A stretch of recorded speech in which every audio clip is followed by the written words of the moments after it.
Wanyama kekime. Hello, sir. Oh my goodness, I like that head tie. I love the way you are looking. You look take away. Thank you, thank you. I want to take you How are away. you doing? Why is my my You are picture looking very so fast? small. What's going on? I don't know. What kind of setting is this? I am the one. I'll get set till you set it up that way. Let me see what happened. Let me put on the camera. Umuada Biafra, there one. They won. Let's take this camera very well. What's going on?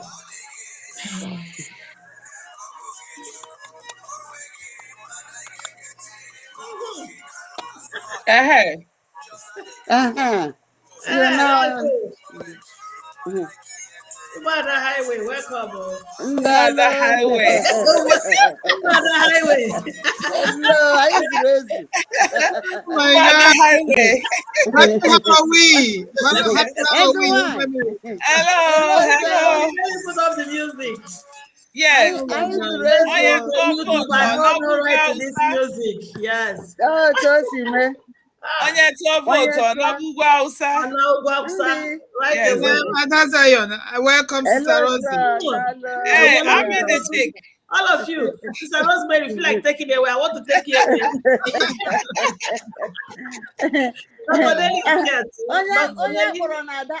Highway. Of course. Yes, no.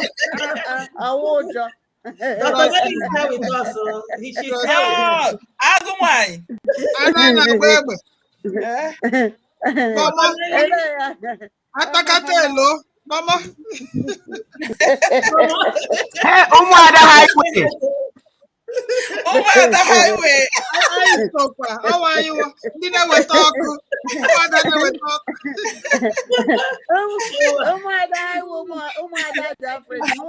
Umuada Highway. Dr. Nelly, are you still there? I have not heard your voice. Is she there? Yeah, Yes. Let's say hi to our wonderful people. Yeah, it was a mute. Beautiful.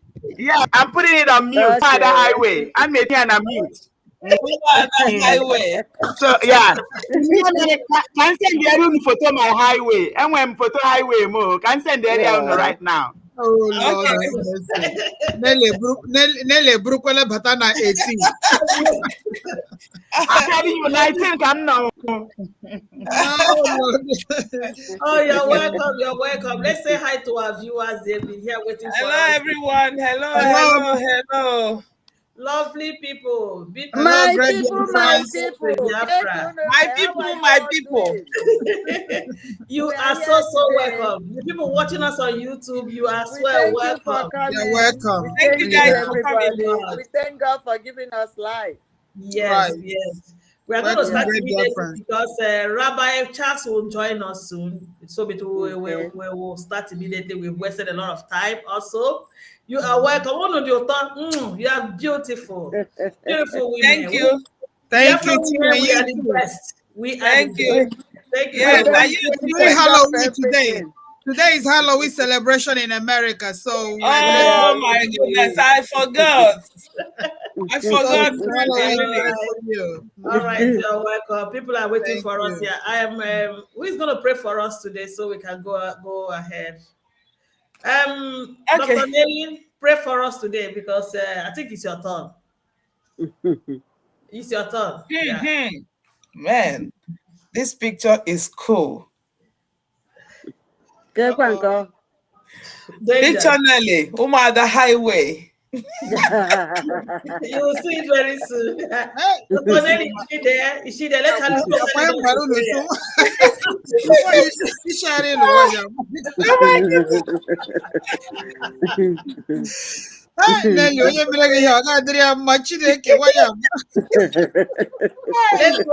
Let's pray. They're waiting for us. But you are cute, we are waiting. My board are beautiful. You're cute. Here's the wine, Nelly. Are you there? She's on mute. Maybe she's on mute. Someone else. Onye more now. Okay, Campe. Okay, okay. Okay. In the name of the Father, and the Son, and of the Holy Spirit. Amen. Amen. Onye nwe anyị na Chineke, onye a na-ekpesala ọgwụ, ọgbara nkịtị ụkwụ biri n'ọnụ ya, ọmụma mma zụrụ arụ. Dike na dimkpa n'agha, anyị akpọkue gị onye ime n'igwe nke ịtọ. Anyị akpọkue gị n'ihi na anyị matara na gị nwa bụ mbilite na ọgwụgwụ. Gị nwa bụ onye ọ na-abụ okwusịa ome. Ọka ome ka a na-akpọ gị Jehova Jire n'agha. Anyị akpọkue gị maka na naanị sọsọ gị bụ onye a na-asụ na abịana. Jehova nke ime n'igwe Chineke, anyị gbakọ n'ụbọchị nke tata dịka anyị nọ na-emebu na mbụ wee na-aka anyị wee kọwatara ụmụnne anyị efe na-eme n'obodo ka anyị nwee ike ịgwafa eziokwu kwụla eziokwu na ọ bụrụ ebe ebutela asị bịa nye ụmụ nwanne anyị ebe na-enyefe asị anwa fama eme informed decision. Beta ọ bụrụ na imepe ọnụ anyị ka anyị gwafa nke bụ eziokwu ka fa nwee ike ịma ife na-eme n'obodo, ka fa nwee ike ịma otu fa ga-esi zere onwefa maka na ndị iro agbaga anyị okirikiri. Anyị wee na-ayọ gị onye ime n'igwe, gị nwa ji aka gị wee tọyapụ Daniel na ụda agụ, ka anyị nọ na-ayọ gị na mgbawa ka ị gaba n'etiti ebe niile ebe kedoro onye ndu anyị bụ Maazị Nnamdi Kanu, ka ị were aka gị jiri aka gị tiwa ọdụmagụ ka o nwee ike imepe ụzọ prison ka ọ pụta. Maka na anyị matara na ewere ụka gị enwere ife anyị pụrụ ime.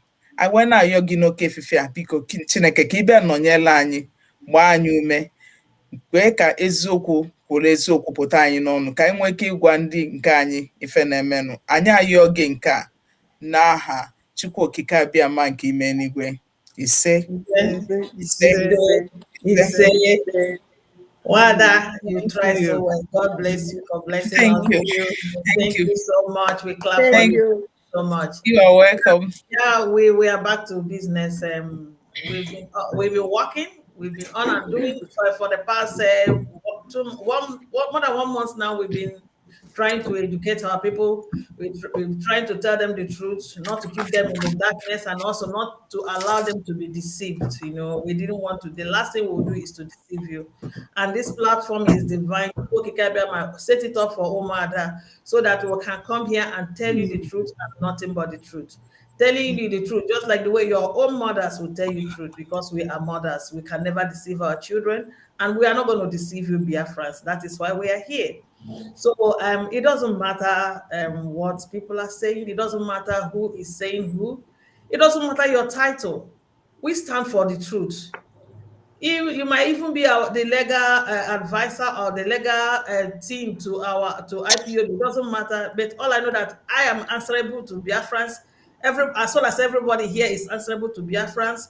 Whoever you are answerable to Biafrans. And we are here to give you the details of all that is going on and tell you the truth. It doesn't matter who even if Martin Nnamdi Kanu comes out today and see white and say is black, then I'll stop following him. For the first time I followed him because of the truth, and that is the truth I will follow to the end of the day. A lot is going on, and we have to be strong. Like I said to you, after that day of the court day, they flashed Mazi and took him back. I said to us that we are going to double our effort because strange things are going to still be happening. So we are going to see more strange things. And Umuada, we are here to also debunk lies and tell you the truth and nothing but the truth. Umuada, did I say well? Did I speak? Did I speak your mind? are on point. Yes, you're on point. Yes, Sister Chinwe. Yes. Yeah. We've said a lot of things, and at times it's good we refresh your memory. The issue here is that we said no election, and don't allow people to bring distraction to you. We should be talking about no election right now, and people are now dishing out news. I don't know where they're coming from. And before you get distracted, I will want to refresh our mind with these short clips, if you don't mind, Omada. I have a short clip here. I want to refresh. Yes, I want to. Can I play it? Yeah. Yes, please. Okay, no. I believe he was already in Kenya. That is my own belief. He's the one that will come and tell us what happened. But what I believe, he has already been staying there. He has been there for a while because he's a freedom fighter. You don't expect a freedom fighter like that to be to stay in one place. That means he's not doing his job very well. You understand? As a leader, because our leader is not doing another job.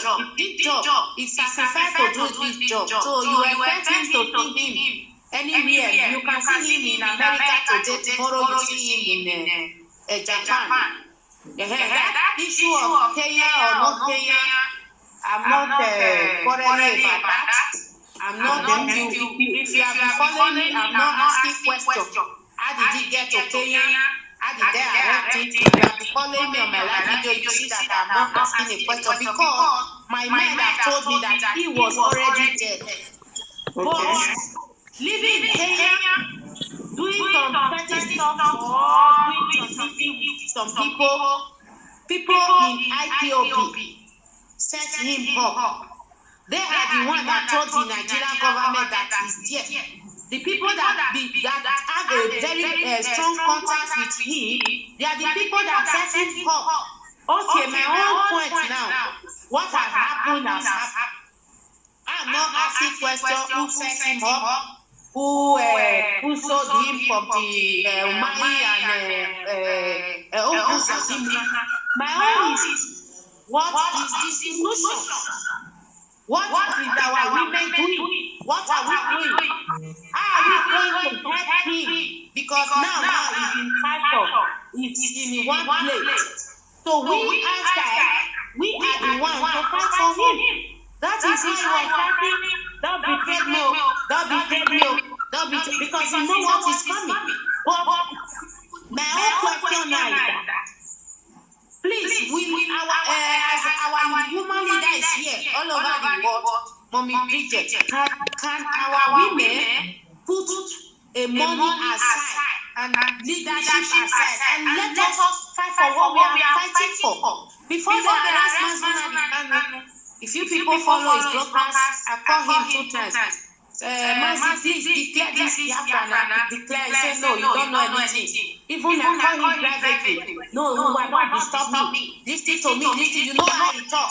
You know, I will cut the phone.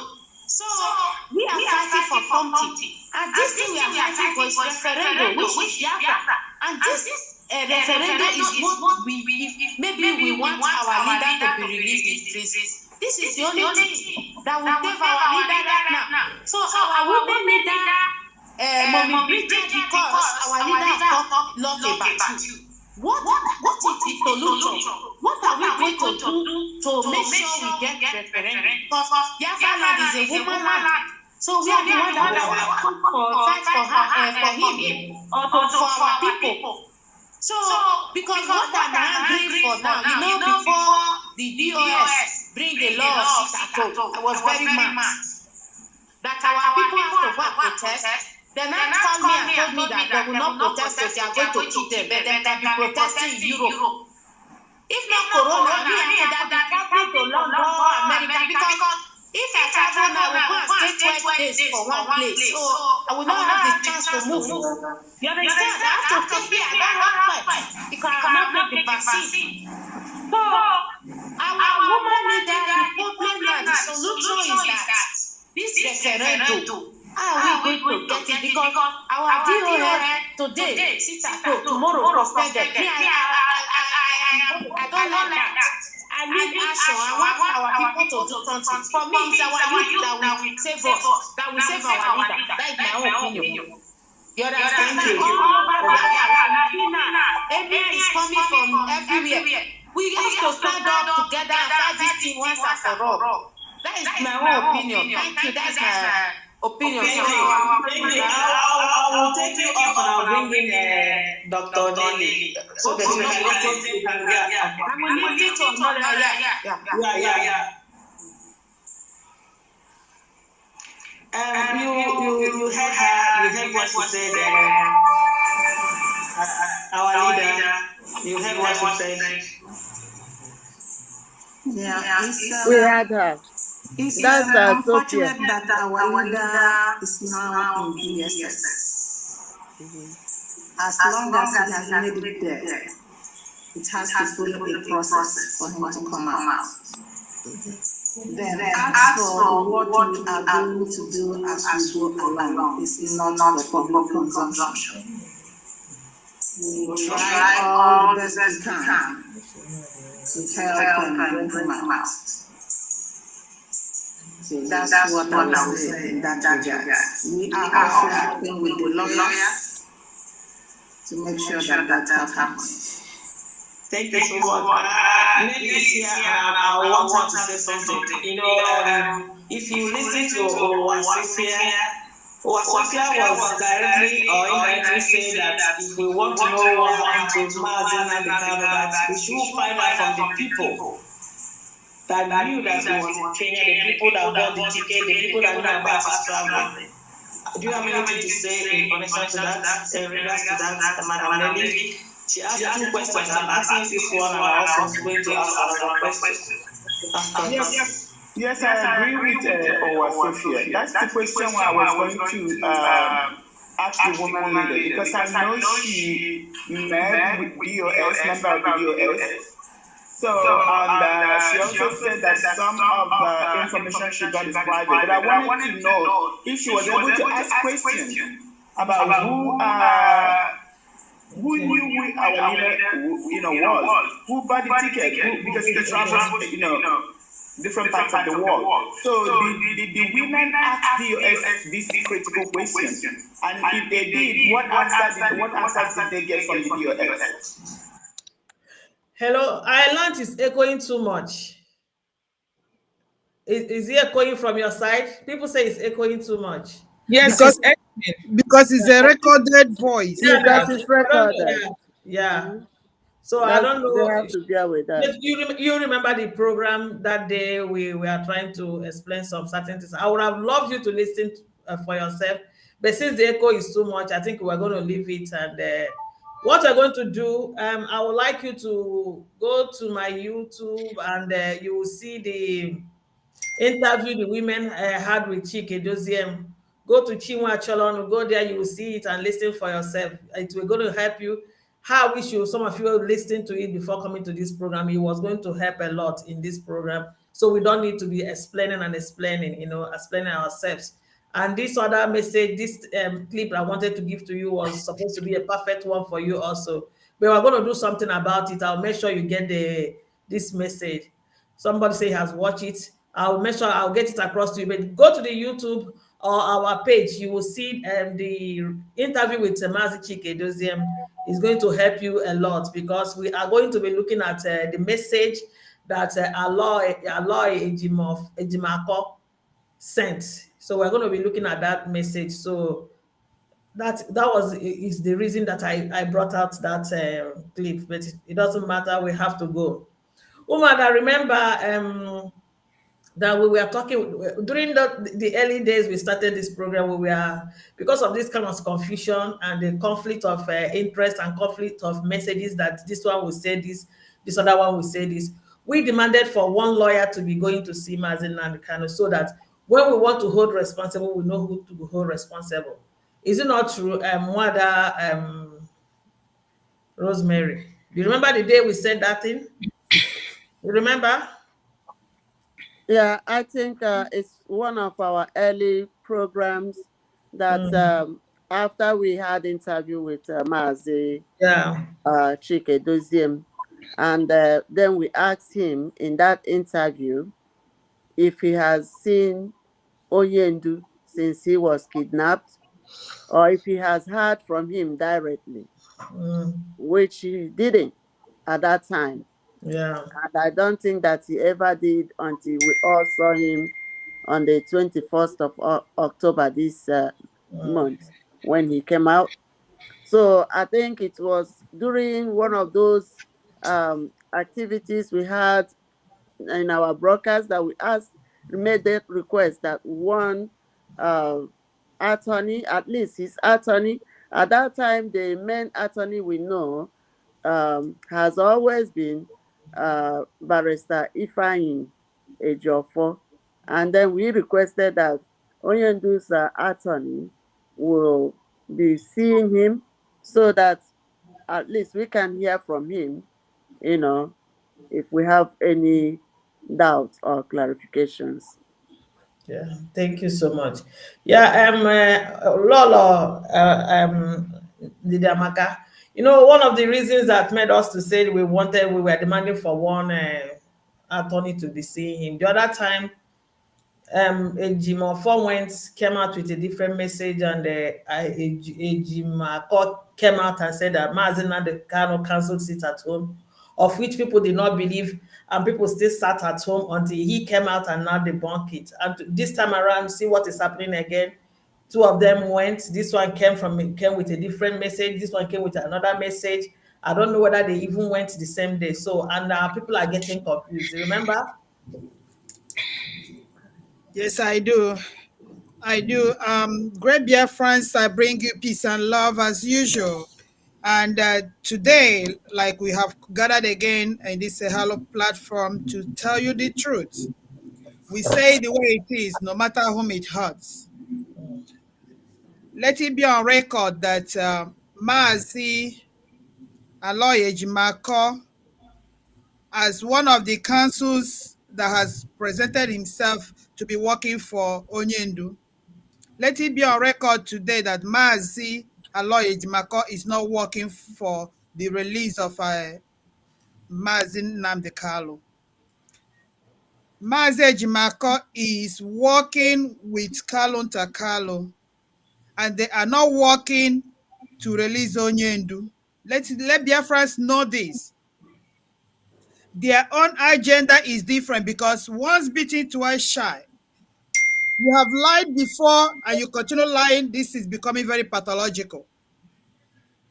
In the first place, the sit at home that was working, he came and said, Onyendu Syria stop wire. We asked why. Onyendu we know is not the Onyendu that will stop something without replacing it with something else.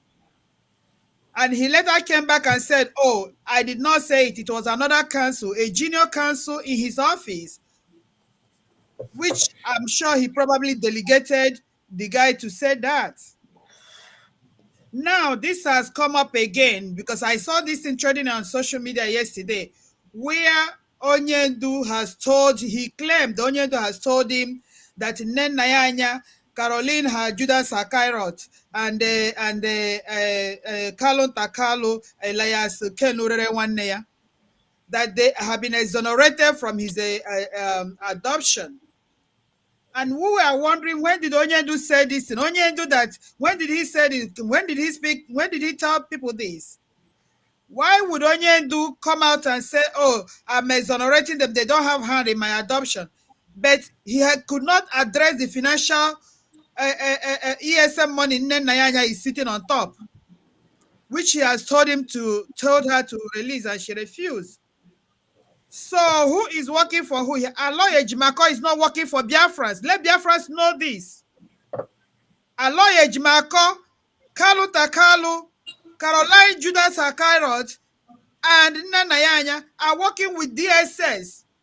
And they want to kill MK. They want to kill him. Biafrans listing Nnamdi Kalu. If he dies in the other DSS dungeon today, people should hold Aloy Ejimako, Kalu Takalu, Nanayanya, Caroline, na Chinwe Edi Nwachukwu. Unu hold her accountable. Biafrans, shine your eye. These people are working with the zoo. They want to kill Nnamdi Kalu. Nnamdi did not tell them anything. Don't mind this Aloy. Aloy is not working for us. Let it be there. He has lied before. Why, among all the things threatening, why will he come up with this foolishness at this time? When we are talking of election that is almost crippling our whole economy, our whole generation in Biafra land. Among all the things he could get from Nnamdi Kalu is that he has exonerated people that sold him. Nnamdi is going to come out. Let him come out and tell Biafrans what happened to him. He's not a baby. So coming at this critical time to come and bring this stupid narrative, Ejimako is not working for us. Let it be on record. They want to kill Nnamdi Kanu, and Biafrans, shine your eyes. If anything happens to Nnamdi Kanu, you push your head and lawyer Ejimako. Kalu, whatever this sibling rivalry is, I don't know. Whatever resentment he has against his senior brother, I don't know. But we have made him to understand that his brother is his brother, but he is our leader. He is our president. He is our leader. Let him not just bring that family dynamics into our leadership. He is not going to kill our leader. Let it be on record. Dear friends, you should hold these people accountable. They're working with DSS to kill Nnamdi Kanu. And let it be out there. You people should ask them, why are they working with DSS to kill Nnamdi Kanu? Please.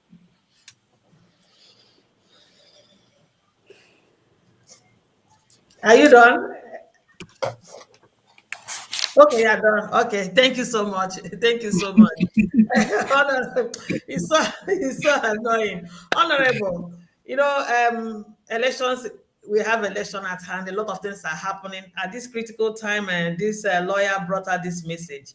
Now, if Mazi Nnamdi Kanu, where he is, could comfortably tell us that these people are not responsible for what happened to him, Nnamdi Kanu can as well, from that same place, tell us what happened to him and who are responsible, who are the people responsible for what happened to him. Isn't it? Isn't it? Yes, it is. Chinwe, I know how you feel, Amaka, and that is the same way all of us have been feeling since yesterday.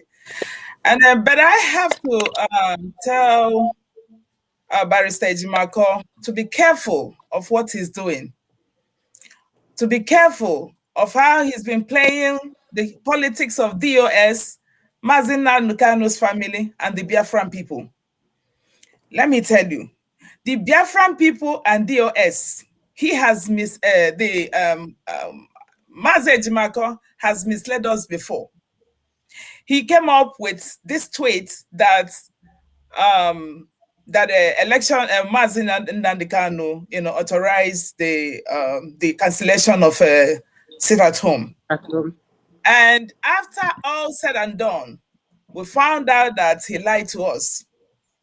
And when the seat became so hot, he came again and said he never said that is Kanu Takanu. And what is this? What is this business with Kanu Takanu? Does Kanu Takanu think that this is family business? That Biafran business is Kanu Takanu's business?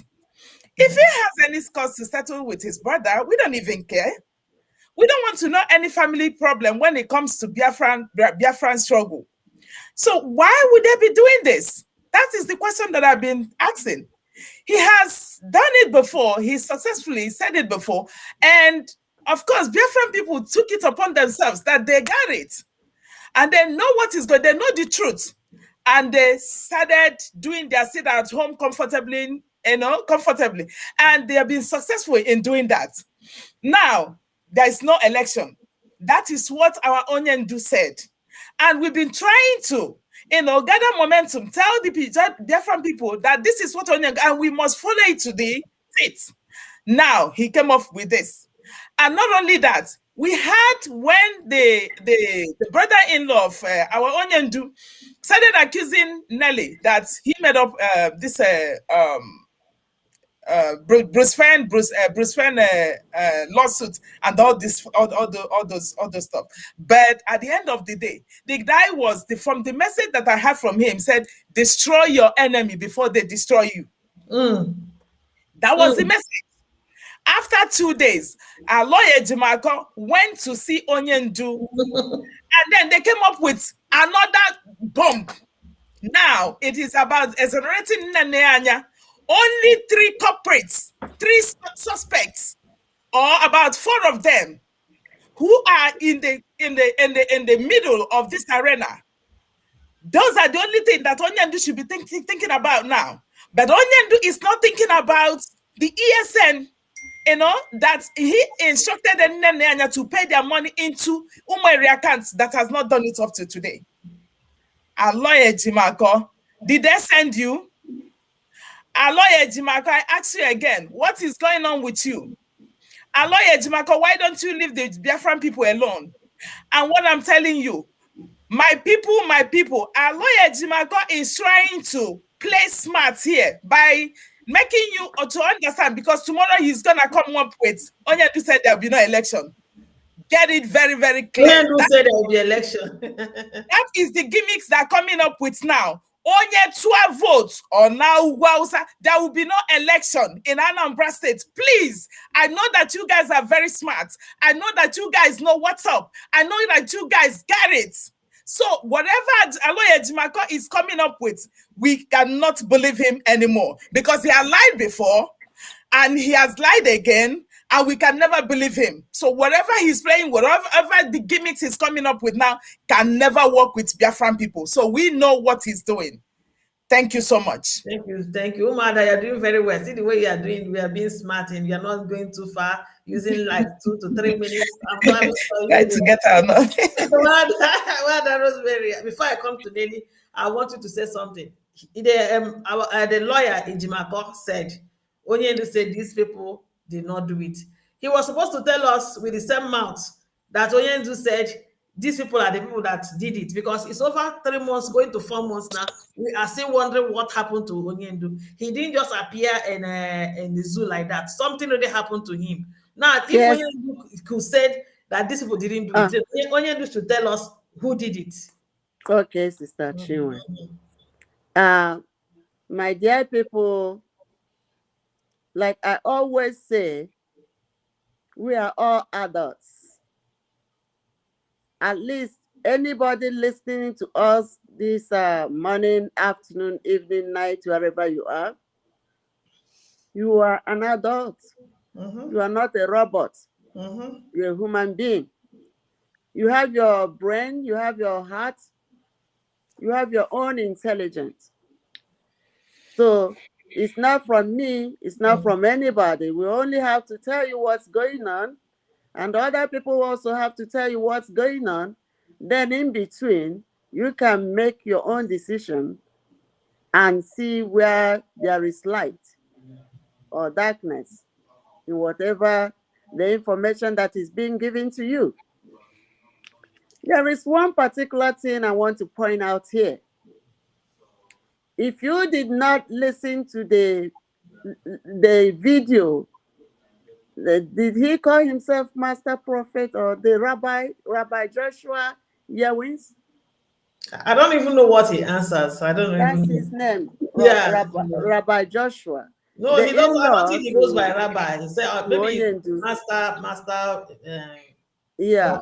So if you did not listen to that clip he made 2 days ago, please go back and listen to it. There is one particular thing that ticked my brain. After he told the group he's representing, I believe his in-law group, Kano Takano, and he said, destroy your enemy before your enemy can destroy you. And then he says again,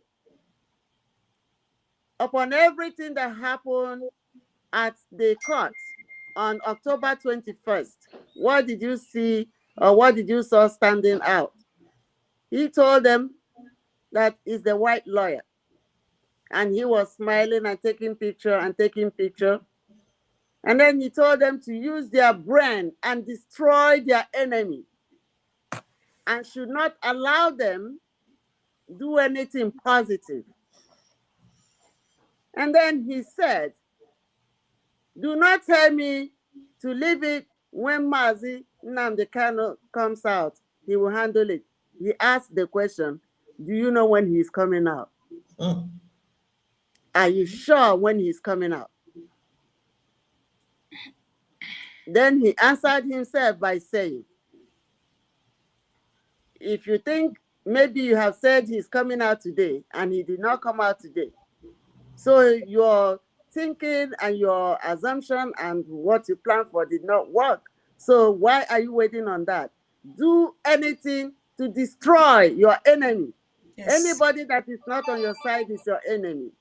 And then I know that he was referring to the people doing the job,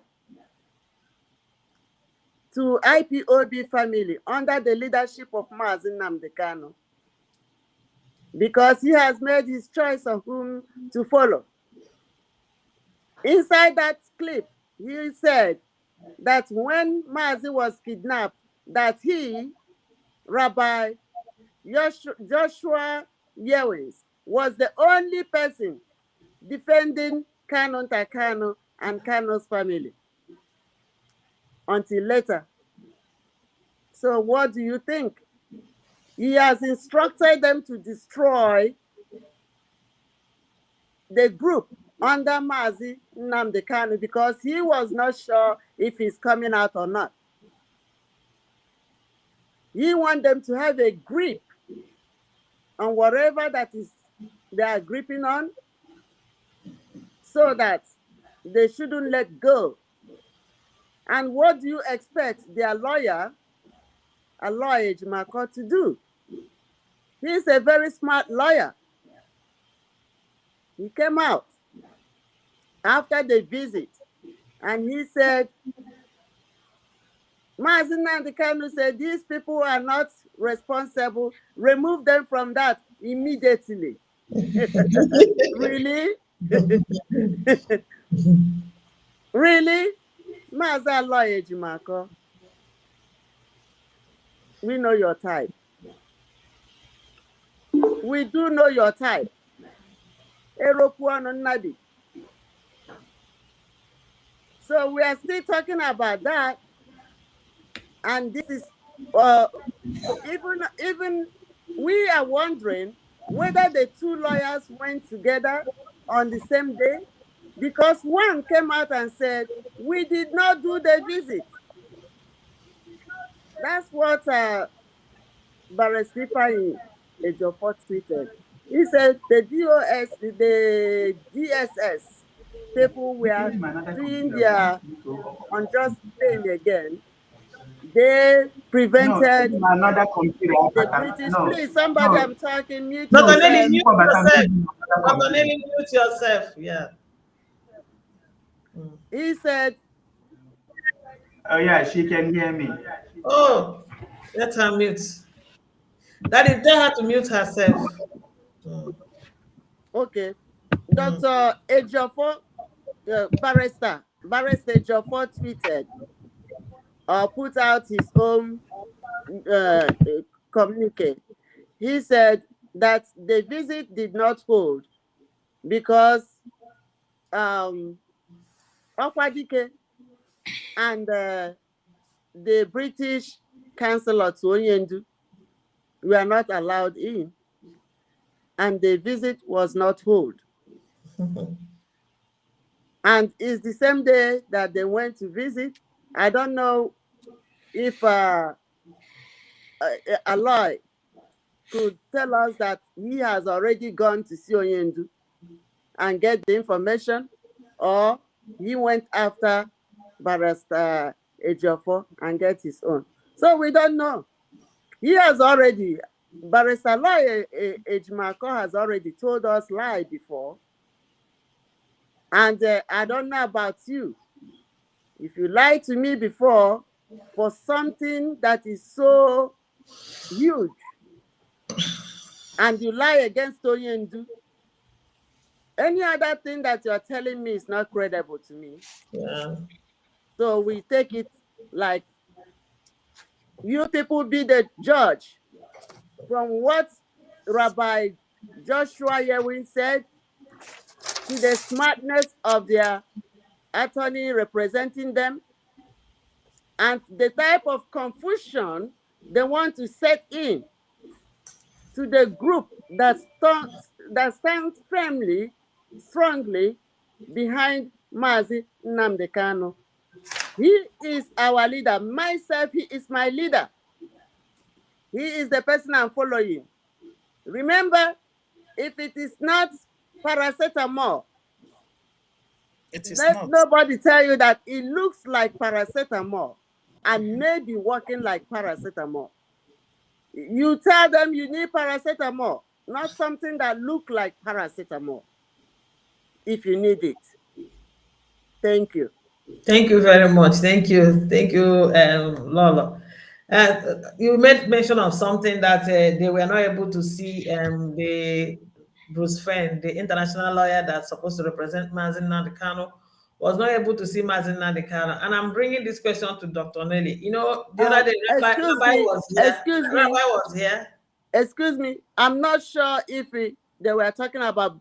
I don't think it's Yeah. Bruce It's even Brufen I want to talk about now. Rabbi was here the other day. Yeah, Rabbi was here the other day, and he said that Kanu Takano said the first visit Bruce Fen was coming, that Bruce Fen was not going to see Martin and the Kanu. He told the rabbi, and lo and behold, Bruce Fen came and he didn't succeed in seeing Martin and the Kanu, meaning that Kanu Takano controls who sees Mazin Nadekano and who does not see Mazin Nadekano.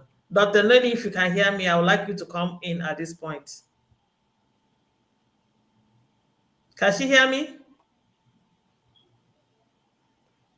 Dr. Nelly? She was muted. I Yeah, hope she remembered to unmute herself. Okay, she cannot hear me. So I don't know. Can you hear me? Yes, we can hear you. Did you get my question? Did you get my question? We can hear you, Dr. Nelly. Now you are not talking. You muted again. Okay, I should repeat because she muted herself again. Yeah. Okay, maybe we can move along. So the last time that was on Wednesday, right? We were here on Wednesday. Rabbi Charles was here with us. He said that before Bruce Fenn came, that Crown Hunter told him that Bruce Fenn would not succeed in seeing Mazin and the camp. And lo and behold, he did not see Mazin and the camp. So something is actually going on here. So I don't know what's going on, and I would like Lola Maka to come in here because there's division even among the legal team of Mazin and the Kano. They are supposed to be working together.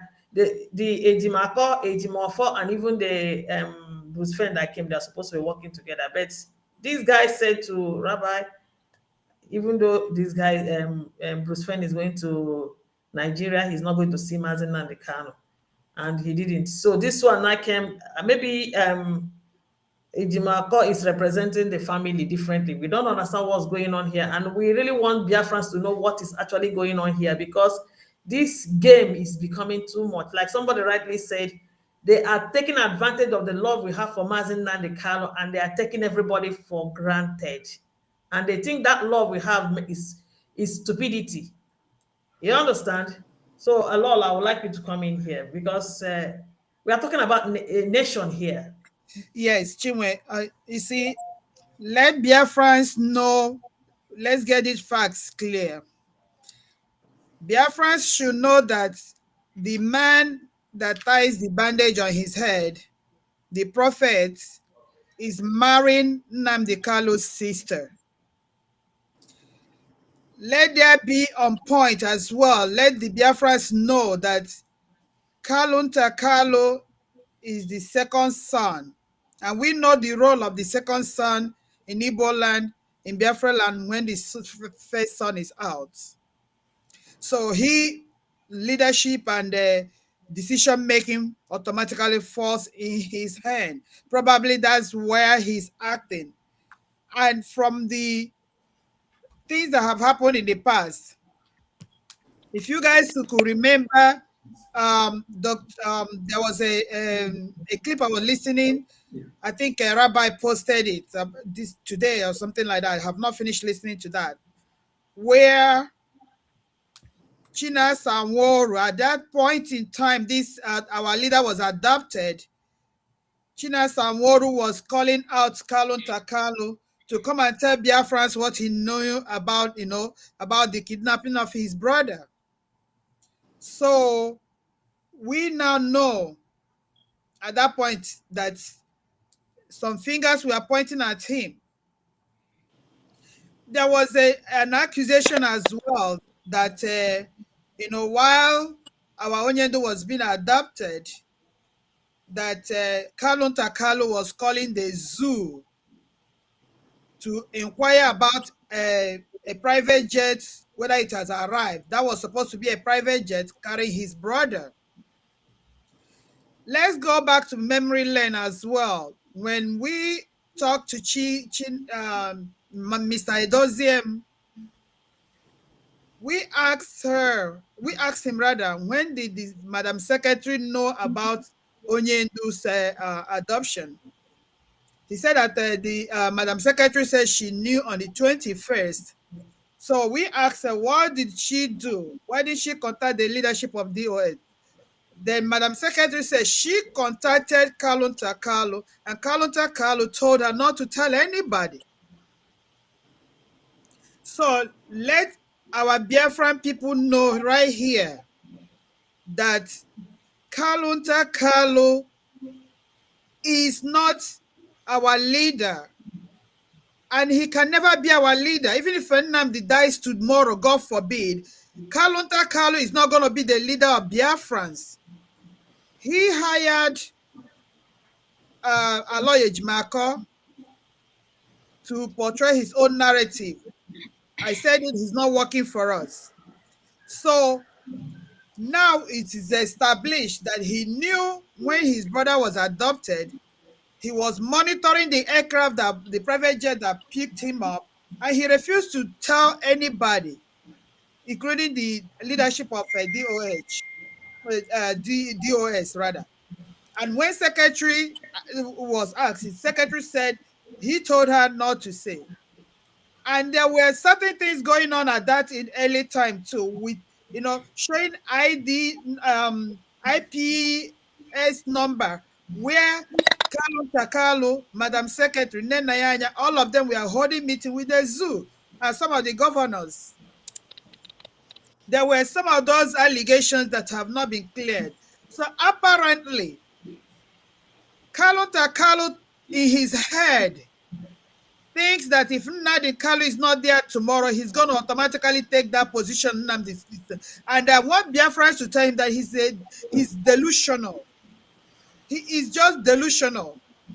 If he thinks Nnamdi is not there tomorrow, he will come and become the leader of Biafrans. Tell him that he is having early dementia. He's a joker.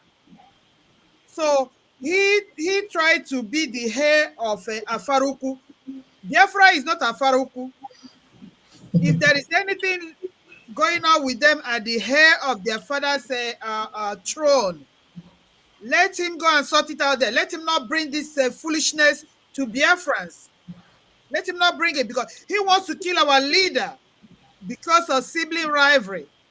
He wants to kill our leader, and he's propagating this narrative with the bandage man and then Ejimako. Ejimako is a lawyer, but Ejimako is not representing Nnamdi Kalu. He is not representing the Biafrans. Kalun Takalu has DSS in his hand. He is working with the zoo, and his goal is to terminate Nnamdi Kalu. Even as Nnamdi Kalu is in jail today, intel's we're getting is that they are still planning on how to delete this guy, destroy this guy.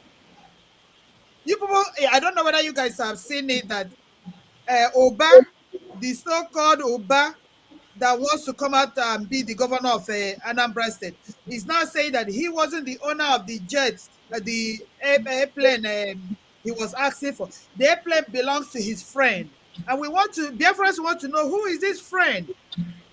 How did this friend come into the plane? Because Kalota was monitoring that jet plane to know when it was going to arrive in zoo. So Biafrans, Kalota Kalu is Ken that sold his brother with a porridge of yam. And he is still working hard. As I'm talking to you today, Kalota Kalu, bandage man, and the so-called lawyers and DSS are still working together. They don't want Nnamdi to come out alive unless we Biafrans tell them that we will not tolerate that. They are still plotting to get that man deleted while he's still in dungeon. And we know this, and we need to call it out the way it is. We need to speak it the way it is. Ndị si nsọ mgbudu ọya epela ọnụ. You know, if they want to know the stuff Umuada are made of, Akwa highway, when they will know the kind of connections and how we are, they are all over the world. Let Uka Kokwala Nnamdi Kalu. He is our leader. He can be their brother Mbahagara na Ndia Faruku. But right now, Nnamdi Kalu is the leader of the indigenous people. And Umuada are the mothers of Nnamdi Kalu. We are his sisters. Now Nnamdi Kalu is not like he's a public figure. Also, Ewa Sorabara. He is being owned by everybody, every mother, every genuine mother in Biafra. When you see me speak, I speak with so much passion and emphasis and anger, because they will have Umuada to contend if they don't stop. They will have us to contend if they don't stop. Thank you so much. Thank you. Dr. Nelly said you will come in. Please. Let me make an announcement. You say something. I want to point out. You are going to say it. Hold on. Yeah, just one thing before you continue. Because when we asked Chinasa Doziem what Madam Secretary said, Chinasa Doziem or Chike Doziem. Two of them. Chike Doziem, the head OT. When we asked him, he said the secretary said that he told Kano's brother, Kano Takano. But when we had the previous meeting, we asked Chinasa Edoziem, Chinasa Woru.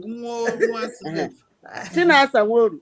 The first meeting we had with Chinasa Woru, when we asked him, okay, he said he asked Caroline Okafor, so, what did you do when you heard about our Onyendu kidnap? Why did you not tell us? Caroline told him that she told the next of kin. That's the word he used. Yes. He told the next of kin. So you know what is there, the next of kin, which means if Mazin Nnamdi Kanu is not here today, who is the next of kin?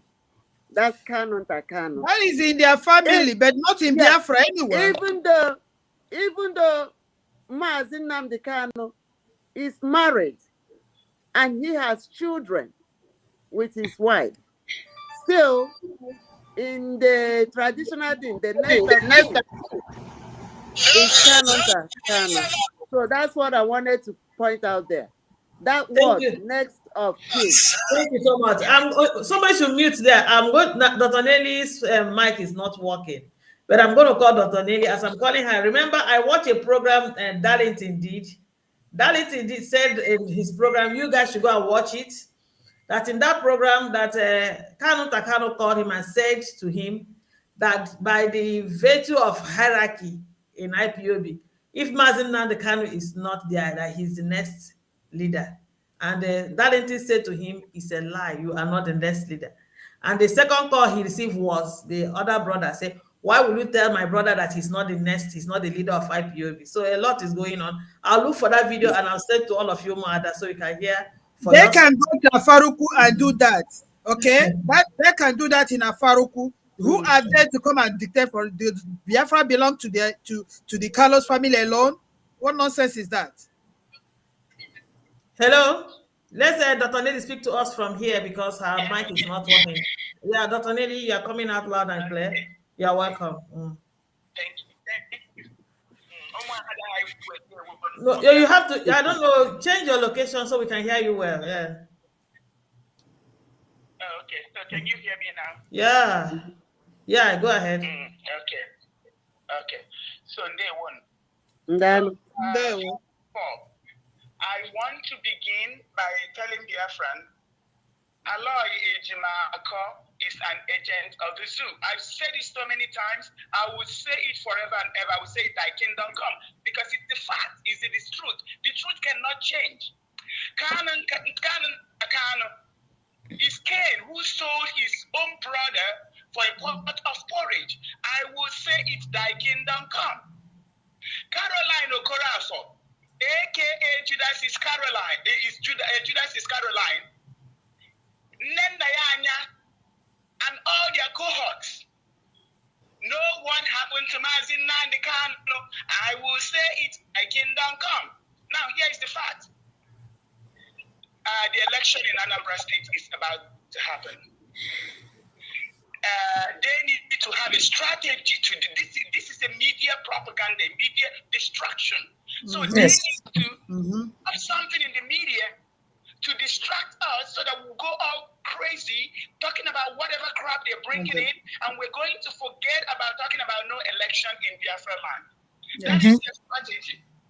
Takano has been able to establish that here Takano and Nenayanya own DSS. Basically, they own the DSS. They tell them what to do, what to say, and what not to say.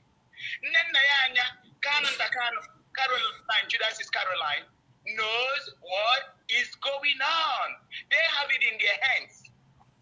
They are the ones piloting this evil plan. So when Takano, that you know what, this is autopilot. So things are going to be happening. When they do things and when they act, they don't know what they're doing. So now they don't know what is driving them. But everything has to come out in the open.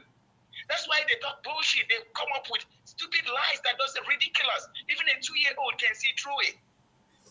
Because this is autopilot. The spirit of Biafra is the one directing our affairs. So the other day, I told you people that even the lawyers, their hands are tied. There's nothing they can do. Kanu Takano and Nenayanya and their cohort are desperate to cover their crime, their evil. So anything to get rid of Mazi, they don't even believe he's going to come out. But I'm here to tell Biafrans, nobody, Mazi Nandikano, is indestructible. I've wrote about this 2 times. There's nobody that can destroy Mazi Nandikano. It doesn't matter what they plan. They can plan everything. It's not going to work. It's not going to happen. Now, they believe they can detain him, hold him in DSS custody because Kanu Takano is controlling DSS. Kanu Takano decide who comes in and who sees our leader, who doesn't see our leader. Too bad. They don't know what is going on. Jehovah is getting us ready. When I said that our leader had our flag in his hand, some people think I was crazy. That's why I got excited when I saw that video that Don Prince made 7 years, 2017. So I need their friends to go and watch that video. That's exactly what is coming out. It doesn't matter what they do. Mazi Nandikano is coming out without a flag. He's going to come out. This is already ordained and distinct because Biafra is here. That's why we need to do what we need to do. There are things we need to do as Biafrans to make sure that Biafra comes, that we are not the ones holding ourselves. Kanan Takano, Nenayana, Caroline Okorafor, all their cohorts, they cannot stop the coming of Biafra. The entire zoo government, the entire DSS, Aloye Jumako, their agents, they cannot stop the coming of Biafra. That means they cannot stop Mazi Nandikano from coming out. So Biafrans, what I need you guys to pay attention is there's not going to be any election in Biafra land. This is a distraction. They want to pump it in the air to distract us, and we're in the media screaming, this person says he's not guilty. Oh, this person said the other thing. Then they will be doing their thing on the ground. I'm sorry, I'm outside, so there's going to be noise. So they're doing their things on the ground, planning for the election to happen. And then we're going to be here talking bullshit, siding each other, and then they will hold their election. That's their plans, but it's not going to work because we are smarter, we know better. Aloye Jumako is a liar. Aloye Jumako is an agent of the zoo. So Aloye doesn't even know, whatever they tell him to say is what he's going to say. Aloye Jumako's bills and expenses are being paid by Nenayanya. Takano, and others. So he cannot even decide for himself. Even when he knows that he's lying, his hands are tied. There's nothing he can do. You guys don't forget that he came out and claimed that Mazin Nandika said for me to be expelled. So when the heat came on, he told Simon Eba that what is HOD has already published the expulsion letter even before he came out from the court. So that tells you when you get that money, you have to comply by their rules. So they are the one paying his expenses. He's an agent of the zoo. He cannot even speak the truth. He cannot speak for himself. So he said that Mazin Nandikan didn't say anything. Museum already published the letter before he came out. I'm just reminding you another lie. He said that Chike Dosiem already published the expulsion letter before he came out. Now, I told Madam Oyibo, please call Ifeanyi Ejiofor and find out what our leader said, because I don't want to call him so that it doesn't look like I'm trying to figure out, oh, they wrote a letter, because I knew it was bullshit. I knew it was a big lie. So Madam Oyibo called Barrister Ifeanyi Ejiofor. Barrister Ifeanyi Ejiofor said that he didn't hear anything about expel anybody. Expel Nelly, this about Simon and that about Simon, that he did not hear about it. And we know that is the truth, because Ifeanyi Ejiofor, we have not known him to tell any lie. So whatever we want to confirm, we confirm from Barrister Ejiofor, because he has always told the truth. So we believe every truth that he said. Aloy Ejimako has lied from the beginning. When I made initial contact with Aloy Ejimako, I told Aloy Ejimako that Caroline Okorafor, aka Caroline, is working with the DSS, and I need to give him information that can help with his investigation, with the legal proceedings. He ran because he didn't want to hear it. He knew he was working with this zoo, and I was getting ready to tell him too. This is what I found out about you. Is that the truth, or is that not the truth? He left. He ran. He's telling people that I blocked him. I didn't block him. He's the one that is not sending any information to me. I didn't block him. So basically, Aloy Ejimako is a liar. Aloy Ejimako is an agent of the zoo. Aloy Ejimako is being manipulated by Nayana and Kanu, Takana, and Caroline, because they are the ones paying his bills. This man doesn't have a chance. So when they told him to lie about me, the bandage man, the master prophet, this is background. First of all, they are telling them to destroy. Nobody can destroy me. I'm like air. You cannot catch air. They can go to all the shrines they like. They can go to all the occultic places, all the native. No,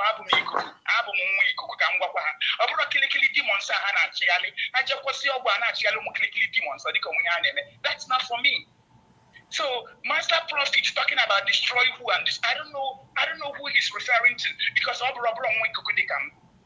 understand what I'm saying? So they set that man up, gave him the information. Let me tell you guys what is going on. I'm sorry I'm taking too long, but you need to listen. They set him up, gave him the information about Bruce Fine. They lied and added my name because they know that I'm going to come out and say the truth about Bruce Fine. Their agenda was to rubbish Bruce Fine, because they know you cannot just make up lies and I will keep quiet. So when they said that Nelly and Madam Oyibo hired Bruce Fine, they already expecting my response, because they know that I will respond. So I had to tell Biafran the truth about Bruce Fine, that there's no way I will hire him. That is within their agenda. But let me tell you what the main agenda is. The main agenda is to destroy the credibility of Bruce Fine, so that they can now claim that Big Mans is the actual lawyer, the right lawyer. So that tells you that Big Man is never going to be for Mazin Nnamdi Kanu or for the Biafran people. So Kanu Takano indirectly was trying to rubbish Bruce Fine so that he can now promote Big Mans from the UK. And then he was also going to promote Aloy Ejimako, who he claimed is working with Big Mans. And then don't forget that you already rubbished Bruce Fine. So whatever the women are doing, Bruce Fine doesn't count for anything. I know that for a fact. He knew that Madam Bridget and the women are the ones that hired Bruce Fenn. But guess what? They can use one stone to kill two birds. They can destroy Nelly's name and then destroy Bruce Fenn at the same time. Then they will be able to bring the lawyer from UK and Aloy Ejimako and then use them now to go inside and rubbish our leader. That is the agenda. That is the whole agenda behind the Bruce Fine thing and Nelly thing and destroy that person according to the Bandage Man. So shortly after the Bandage Man made that publication, I knew something was going on. So I kept watching to find out what they had up their sleeves because I knew there was some plans coming on. So within the hour, I got a message talking about Kanu Takanu. First of all, he copied something from somewhere, talking about him and Bidmans from UK, and they extinguished Aloy Marco. Now I'm doing this about my brother, I this, I that, my brother this, my brother that. Kanu Takanu came, listen to this. When Jesus Christ was sitting, and some people came and said, oh, here's your brother and your sister. He said, no. Those are not, the people that are with me are my brothers and sisters. Please, F off, okay? F off from where our leader is. He is a Biafran, he's our leader, he has our flag in his hand. That's all we care. We need him to release that flag. Once he takes it to us, then you can go to Afaruku and do whatever you want to do. Anyway, you're not going to do anything to him anyway. So let me go back to what I was talking about. So he already succeeded in rubbishing Bruce Fenn. That was the primary agenda. That's why they put my name in there. They know that I don't have anything to do with Bruce Fenn.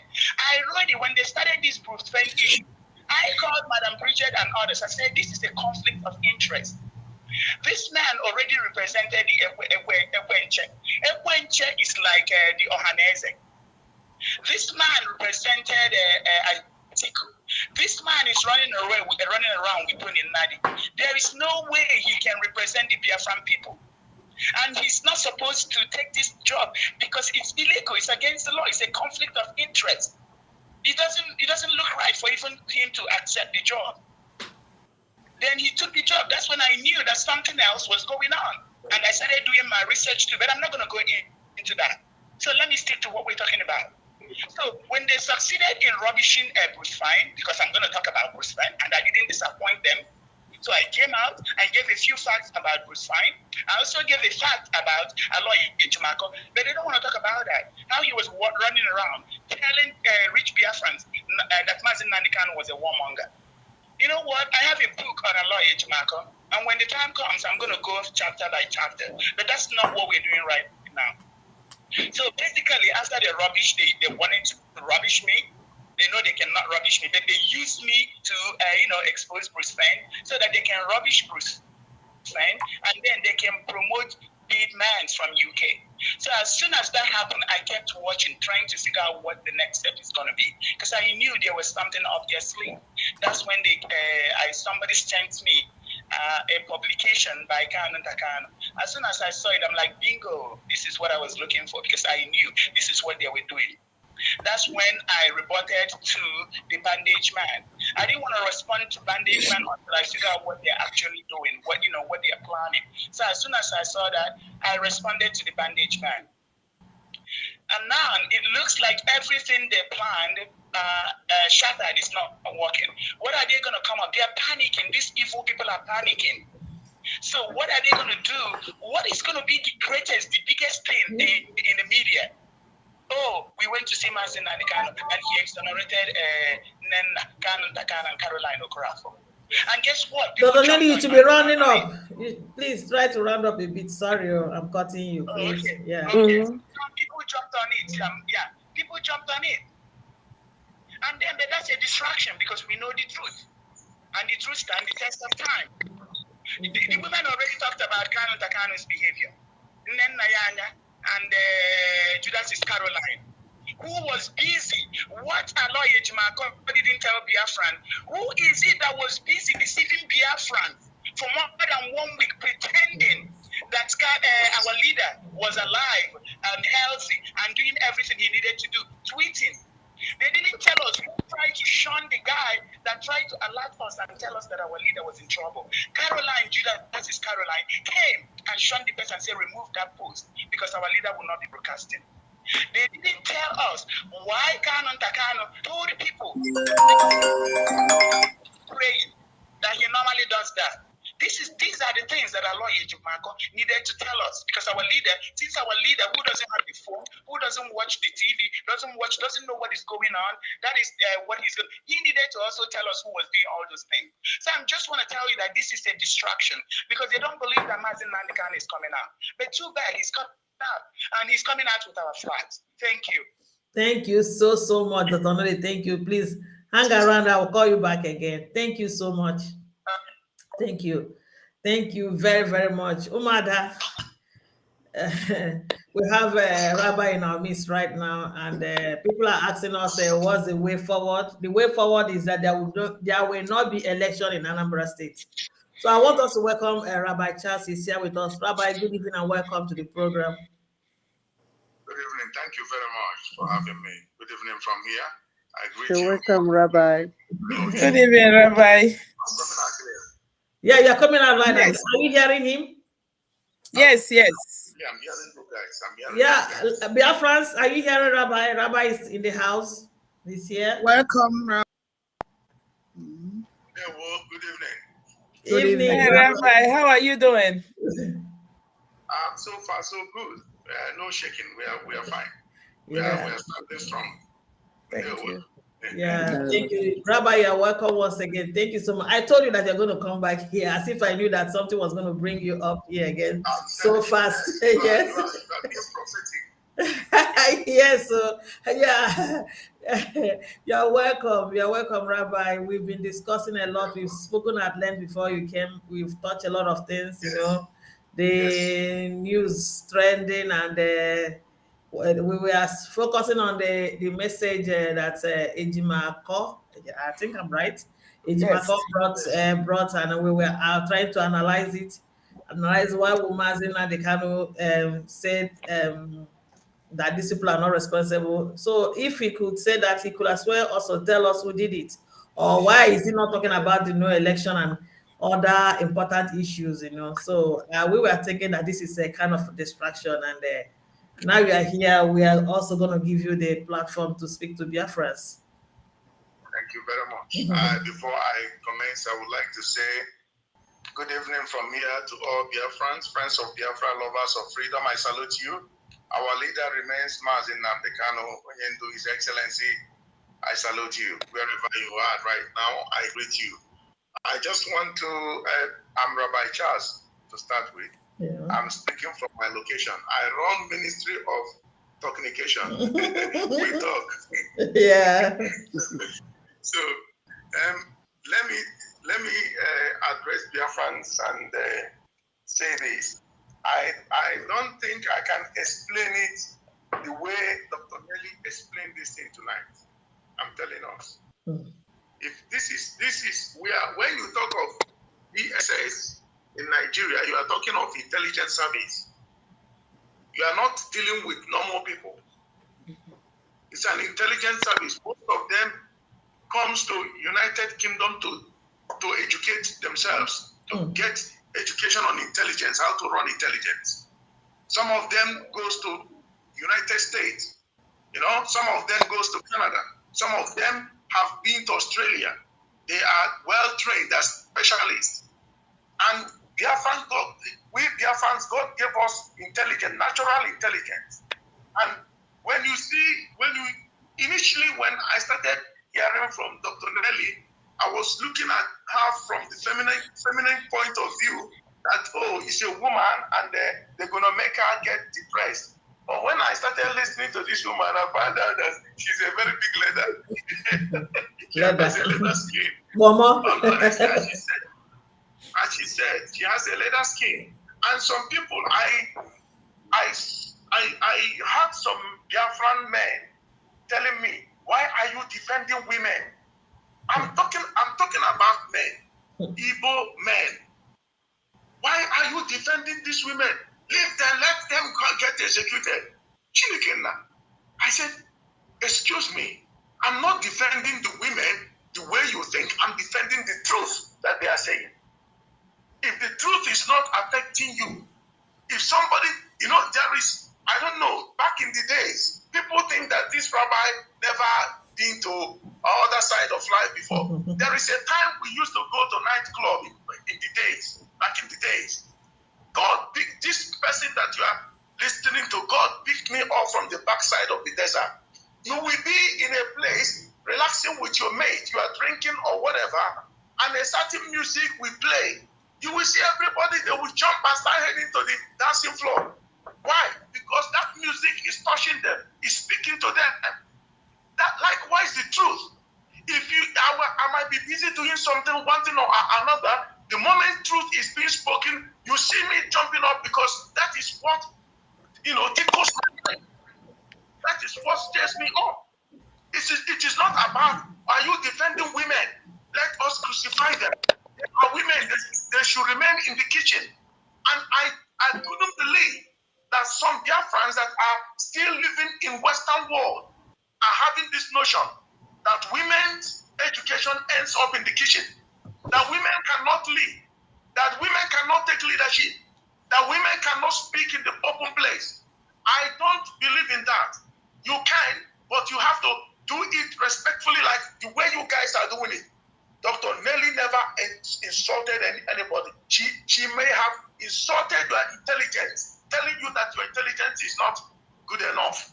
And that is not insult, it's a challenge. That means you should do something about your intelligence to wake up and face the reality. Now let me bring it back a bit. Earlier before now, I made a voice clip.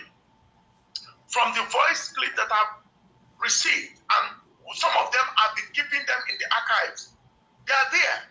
The voice clip speaks very loud and clear.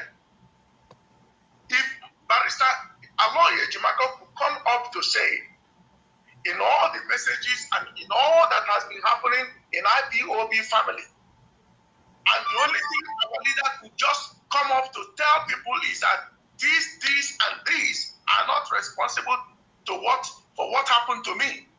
Now, what are you going to ask him if you get that kind of message?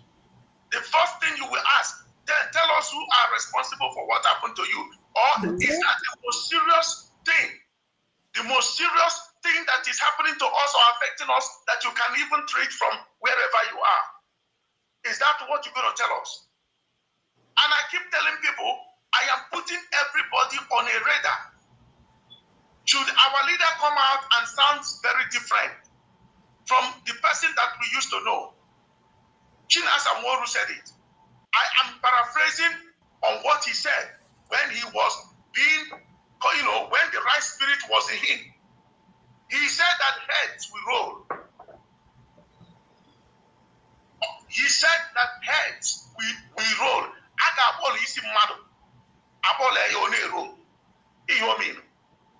So, but Yama, he said it when he was in his right spirit. The right spirit was upon him. I don't know what he's saying today. That's why I'm very much upset with what they're doing. If Barrister Aloy Ejimako could come up and say that this, and this are not responsible, and now I gave you people Darlington's voice clip. It was a video clip on his program when he spoke about Madam Nenianya and all this corruption going on.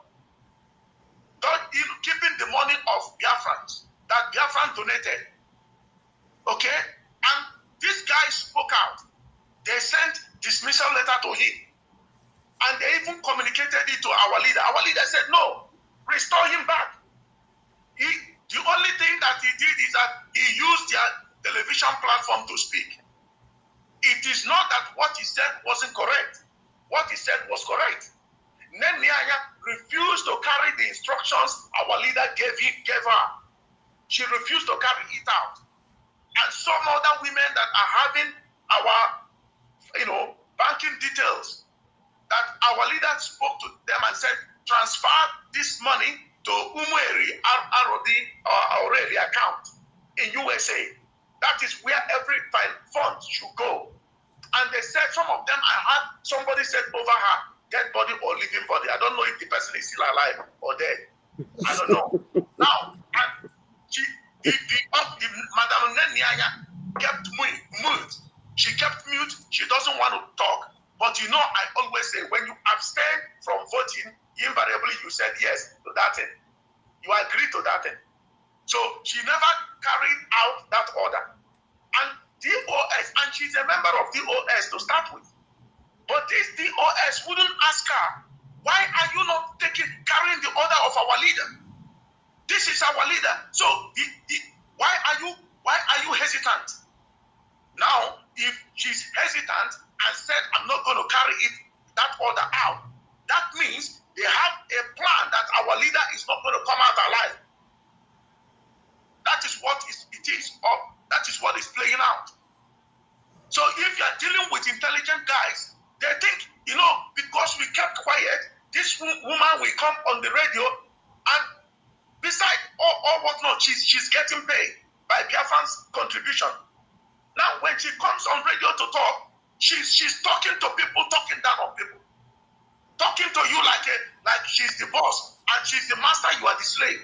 And the interesting thing these people always say when they come on air, I am Madam Nenianya, serving Biafran in the capacity of DOS and the head of finance. They are not talking like servants. Listen to them. They are talking like boss and masters and bullies. A servant doesn't talk like that.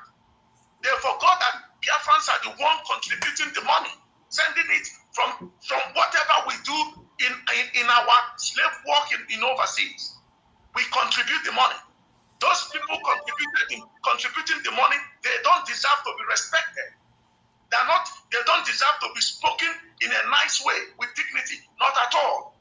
So they are now, even on top of it, Chinas and what we come to say to the people, you are biting the finger that is feeding you. I asked this man, whom are you feeding? Whom do you think you are feeding? And he said to other lady again, you are a butterfly thinking you a bird. And the other time he said, I will pluck up your wings, your feathers, so you don't fly. Look at the kind of adjective they are using. You will understand that these people don't look at you as a normal human being that they should treat on equal playground. Not at all. They think that they are now appointed as the DOS member, so they will lord it over you. So when Dr. Nelly was explaining all these things, you will see that intelligent factor is playing out here to divert people's attention from this election that they are planning to hold at all costs and by all means. Even if blood will flow, let it flow, but the election will hold. Even if heads will roll, let it roll, but the election will hold. They are not talking about that. So they are devising another method, telling you, these people are not responsible. But I can tell you, Biafrans listening to me, I can tell you categorically, when Kanunta communicated, he said to me, earlier before when Bruce Wayne came earlier, he said, watch out and see that guy is not going to see our leader. I'm going to stop it. It's not going to happen. If it happens, don't call me, don't address me as Mazi Kanunta Kanu. I said, why? He started saying a lot of things. Our conversation was recorded. He called me on a certain number that it would trigger that. And when he was saying something else, I let it go. Normally, I don't do that, but if there is an official line that we could call, it will go on that device. So I allowed it to go. So if he would deny it, I'll play it out for him. He said also that many people that joined IPOB just joined it recently, that he has been an agent of days in IPOB, that he's a centurion, that he has been in IPOB for long. So if our leader is nowhere to be found, he will be next in charge of IPOB.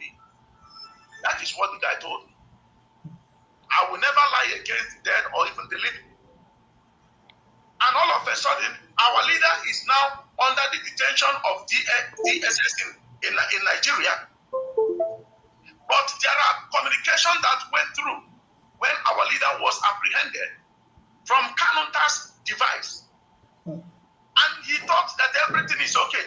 Chinas, you guys listened to Chinasa's conversation when he was talking about how Kanunta, Caroline Okorafo played it out, and how Caroline was using our leader's Twitter handle to calm everybody down like nothing happened. Until when Mazi Chinas and Woru went and cautioned her to desist from doing that. She was doing it systematically to calm people down like our leader is tweeting. This is what this guy did. And how can Ejimako come out today to tell us that these people are innocent, that we shouldn't accuse them? I submit to Mazi, Barrister Aloy Ejimako, who then did it. Who did it? I have nothing against his profession. He is employed to serve the Biafran people on what is going on in our movement and our leader.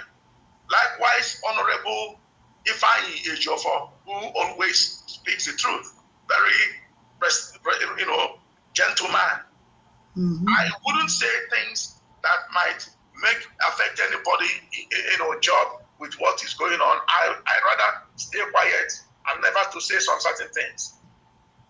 But our leader, from everything that I know our leader know about him, if you go to tell him, present these matters to him, but let Biafran pay attention. Our leader is, every human being is like computer. Computer will never give you what you never ask.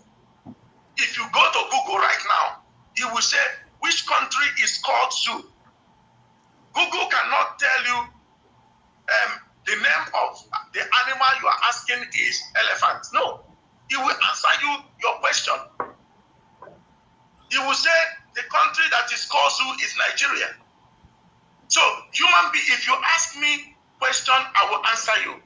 If you ask me what is your name, I cannot tell you I want to eat. I will tell you my name. Now, if you go to somebody, if you go and feed our leader with false information or negative information, you can go and tell our leader, oh, they are accusing people, and this thing might bring problem to the family, and it might disintegrate the movement. Why wouldn't you tell them to stop accusing people till you are out? Our leader will say, oh yeah, go ahead and tell them to stop accusing people. Probably, let me put it that way. You fed him with some informations, because where he is, he doesn't have access to all these informations. So I believe that can tell you, you go and dampen the situation, tell them, don't accuse anybody until everything is resolved. Let us focus on getting me out. Our leader can say that. And this man will come up and say, yes, he said, do not accuse this person, do not accuse. You ask him, you play some tape to his hearing, and he responded to you.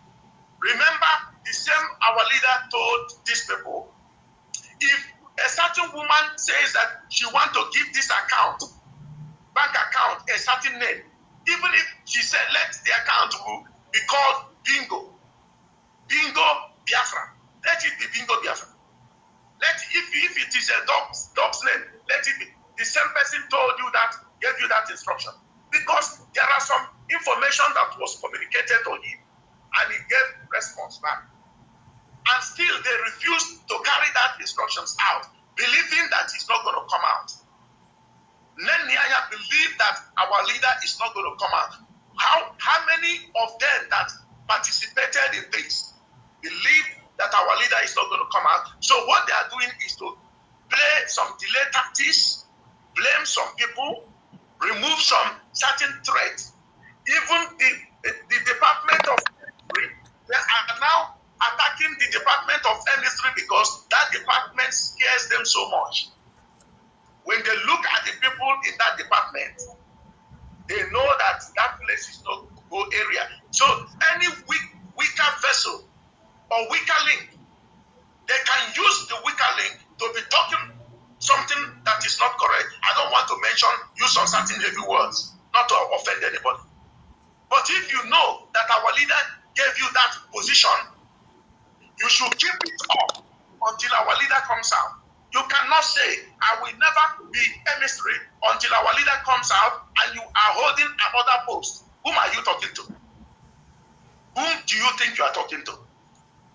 So are you telling me that you are more smarter than our leader? Because some people told you, get away from that emissary. Leave them, let us see what they can be able to achieve. And you think you can just come up and say that. You think I don't know the men behind all this nonsense? You think I don't know them? I'm listening to them. They don't know that I do listen to them. That is what they're doing. Somebody contacted me this morning, and I said to this person, I have been into this investigating business for 25 good years. I have track record. So you think I'm going to blame innocent person? There are some certain things I don't even need to investigate. You have already literally told me that you are involved in this crime by yourself. I have seen some criminals that actually decided to walk themselves into police nets by being stupid. I've seen so many of them. So you cannot just come and say, okay, and say, oh yeah, these people are not responsible for this. And that is the only thing you can talk about. You don't talk about the disobedience going on in IPOB leadership. You don't talk about the bullying, the derogatory words that they are using on women. It doesn't disgust you that a leader, somebody who is in a leadership position, can mount on radio platform that all over the world is being listened to and call a Biafran woman. Hey, not difficult to say. Call her names. Something that you shouldn't even in Western world, if you call a woman or a decent woman a prostitute, you are going down. If you have a company, you have destroyed that company. If you have business, you have ruined your business. They will destroy everything, legally speaking, I'm telling you. And people, the crazy thing is that Biafran people, I don't know whether this thing is from cow meat. That Biafran people, Biafran women couldn't even think. I remember back in the days, if a woman is giving birth, let's say a mad woman was giving birth sometime in a village, in the market square, all the women came out and pulled out their wrappers, drove the men out, and covered grounded the woman, the pregnant, the woman giving birth, the crazy woman giving birth, and they helped her and aided her for soft landing, and the baby was born. They took the baby, they covered her nakedness. Remember the sons of Noah. The father drank and was drunk and laid naked. The two sons, one saw the nakedness of the father, laughed over it, went and told the two, and they were disgusted for what the other son did. And they took clothes and walked backward and covered their father's nakedness. They said they don't want to see the father's nakedness. Likewise, you don't want to see your mother's nakedness. And you don't want to see your sister's nakedness. You don't want to see your women's nakedness. You don't want the public to see your wife's nakedness. But you are very comfortable to bring the nakedness of your women in the public, and you now wash dirty linen in the public. And you are telling me that I, Rabbi Charles, should respect your authority. Go to hell. I tell you, go to hell. I despise what you stand for. I despise in every form and shape what you stand for. Any man that supports this man, destruction will never depart from your house. He said. You don't know what you are doing. Above all, they went to an elderly state woman. Because the woman said, the way when they take talk, do now. I don't understand though. I mean, somebody don't collect money here. Oh, you must write letter of apology. And they started bullying the woman, and bullied her out of DOS platform. And you asking me to respect this man? I'm better off than you. You can't do that. You can never command my respect. Never, never, never, never. You can't. I'm sorry. If our leader comes out, I will tell him. I have no problem with the department that he set up. I have problem with the men running that department. They are not civilized. They are not educated. They are not cultured. They are very, very rude and vulgar. That is what I can say about them. So if you come to tell me about respect, when you don't respect yourself, you cannot command respect from me. I always say, I met one man in a forum, an European. We were in a conference about what is going on in Africa. And the man said, do you know why African law enforcement agents are doing what they're doing, like killing people? I said, no, tell me. He's a psychologist. He said that most African men lacks control. I'm talking of the African men, black men in Africa. And I'm not talking about the ones in the Western world or civilized world. He said the black men in Africa lacks control, self-discipline. I said, oh, tell me more. He said, because he said the moment you lack control, you will go out all the way out seeking to control others. He said, if they give a white man, a Western man, ammunition to protect community, he will protect that community the way the commander left him in charge and went away. When the commander comes back, he will see that everywhere is well kept and secured. Now, if you give it to a black man from Africa, when the man turns back halfway, he hasn't even arrived to his destination, he will point those guns on the people that he was asked to be looking after. He will use that gun to start killing them.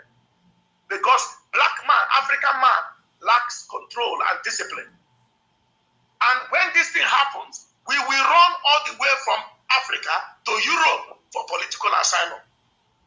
That is what brought this topic. Because we are treating people, welcoming people that came for refuge in European soil. And the Europeans were asking, what the hell is going on there? They called some people, experts, who came from Africa. So we came and we were answering them. Then the psychologists were telling us, these are the reasons, or this is the basic or major reason why these men are like that. Take a look at Nigeria. Every arm of government or law enforcement agency, they are all armed. And those ammunitions, they are using it for the civilian, against the civilians. They are killing people there. They are shooting people. They are using it. Remember the young, beautiful lady that went to this guy's platform. I will remember his name. He's a half Romanian, half Yoruba guy that was having Daddy Freeze. Daddy Freeze. A young Igbo Anambra lady went there to talk about how these SARS people, they call them, what is SARS, right? Yes, SARS. Yes, SARS. Yes. He said, yes, in Okusu, they went to her school, used the gun to force her out of the school, like kidnapping. They kidnapped the young, beautiful lady and took her to their place and tortured her. And one was demanding sex from her. As a matter of fact, she didn't say what happened. She broke out crying in the middle of the sentence. Of course, we knew what happened there. Psychologically, we knew. She was raped. They raped her. They said, we're going to rape you or we kill you. She came on the freeze. Go to Daddy Freeze, go to the archive or ask the man to release that clip. You will see it. SARS, the police, can we talk about police killing people for little money? Ask you for 100 naira. 100 naira is not up to, I don't know, it's not up to £1. And what will they do? They will turn the bullet gun on the person and press the trigger. Because they believe in that ammunition there. You know, the firearm that they're carrying. I was speaking to somebody in one of the people back home regards to this, there will be no election. He said to me, there will be election. He's a member of DOS. He said there will be election. I said our leader said there will be no election. He said there will be election. I said, then all hell will break loose. He said, listen to me. I will bring out my men on the street to see who is going to stop the election. If you call it war, let it be war. I said I will. And this is the person that I've been supporting since 2017 or 18 till today. Then I was mad. That was on Sunday. I said, is that what you people are planning to conduct? He said, it is only the federal election that they will stop. How can you not stop the one in your state you want to go to federal? You're gonna. So who will be in Biafra in Nigeria till 2023? And our people are dying. I read somebody saying online that there is something they spread on the air and they are getting, voice that the air is not clean. If you haven't read it, it's online, social media. He mentioned the place where this thing is happening. I said to them, remember a British vessel came there, that is ship came there. Do you know what they are carrying? Do you know what they brought in? If they come, have you seen a sovereign nation? Like America will be in America. You are in America, for example, right now. And all of a sudden, America will dictate Chinese vessel, not even encroaching American sea territory, but docking in American dockyard. And Americans will not blow that vessel up. Do you know what? You will never see that happen. So I'm submitting to all of us that something is basically wrong. We need to wake up and take care of issues because something is getting out of hand. We don't know. Our money, our contribution to support the security guys at home. Now someone is telling me that guy or those guys will be used against us if we stop them.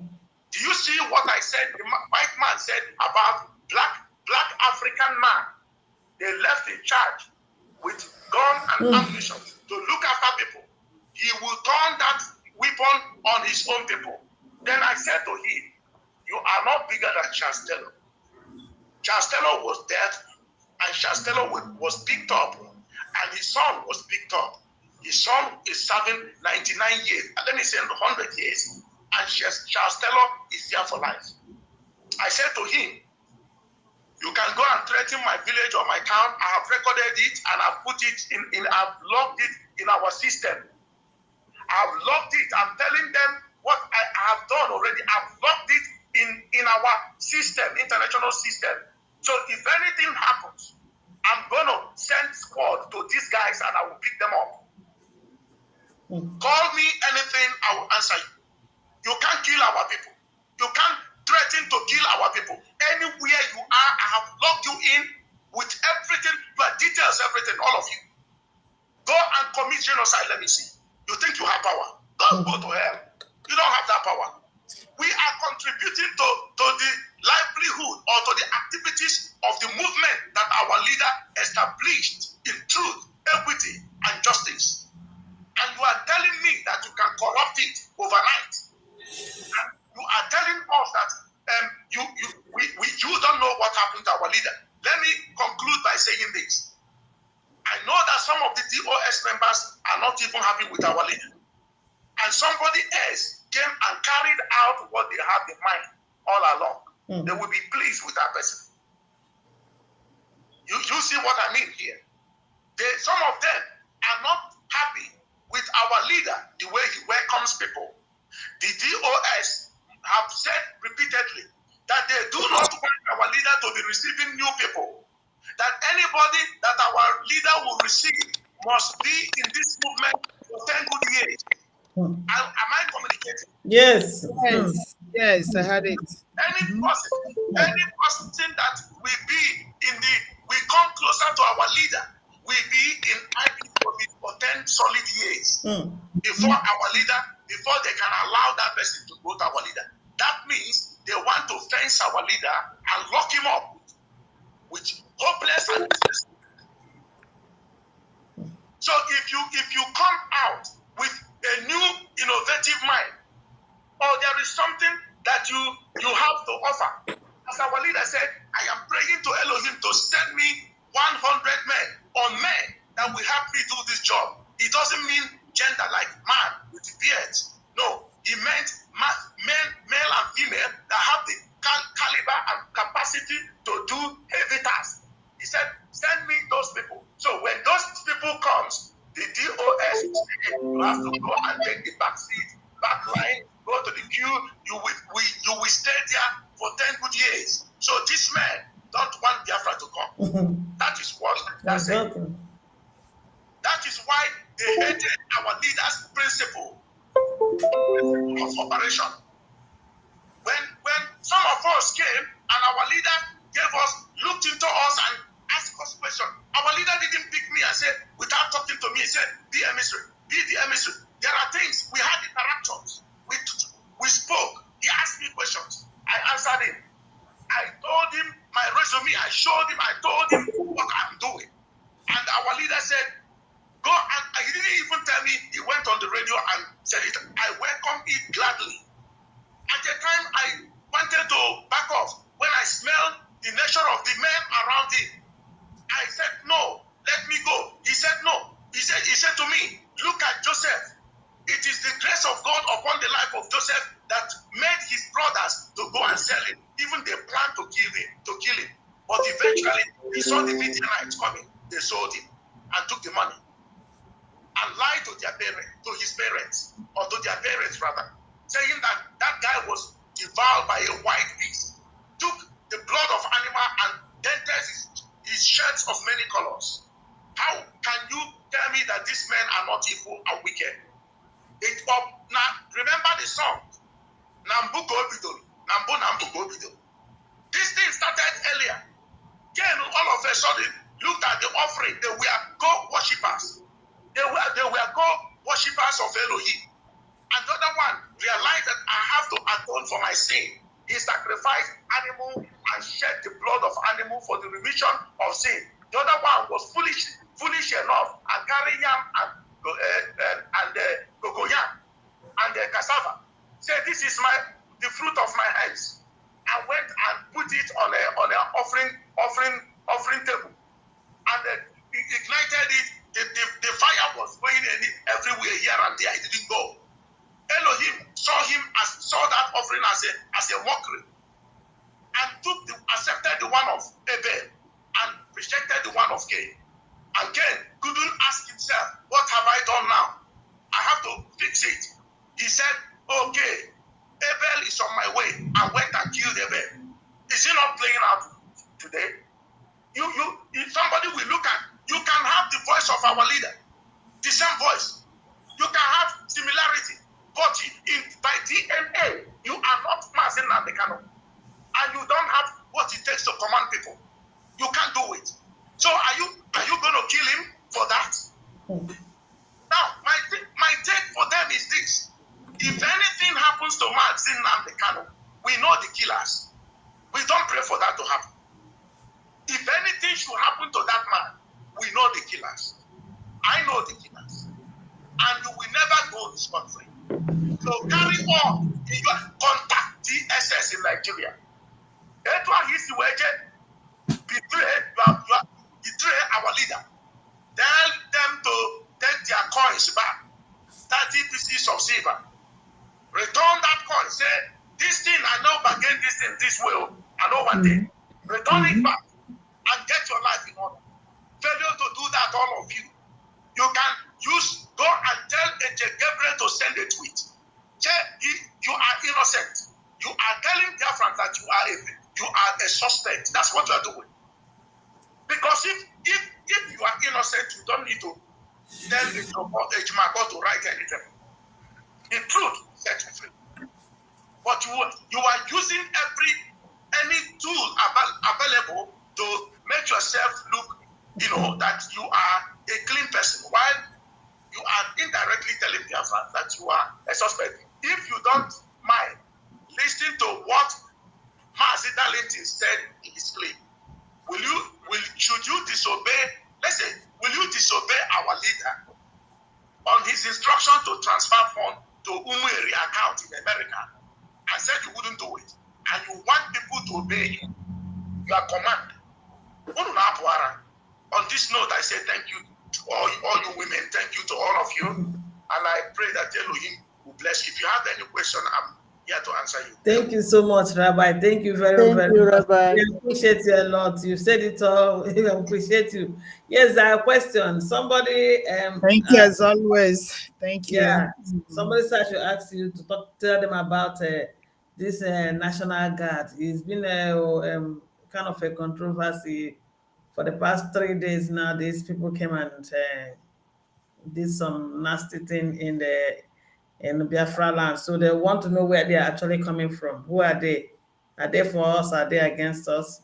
So you know, let me say this: the people that are saying Biafra this and that is that what they are saying? Biafran National Guard. Let me say this. Please, our people should pay very close attention.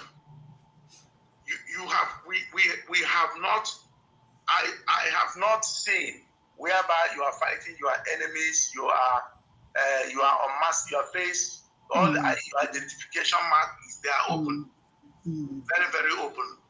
Okay, and everybody knows that we don't operate that way. Of course. We don't operate that way. They were saying this is the Biafran National Guard. They were even saying it. Calling our Onyendu's name. No. Let me say this. British people are working with Nigeria for a very long time. Remember, the other war they fought, they used blackmail to capture Biafrans. They used blackmail. That blackmail is what they always use. Study the British intelligence network. That's how they operate. They will blackmail you in order for people to believe. And it is propaganda. They do it, and they're going to send it to international community. These people are militias. These people are terrorists. Look at them here. They are recording them and using it against Biafrans. They are coming out to mention the name Biafra and put on the flag, and somebody will be talking Biafran. All of a sudden, he said, Egigwe. Oh God. What has Egigwe got? So he's being bought by money. You know, sometimes the God of Biafra is at work. He was saying something, all of a sudden, he said Egigwe. Hard currency. Hard currency, yes. That's correct. That is what they used to bribe them. This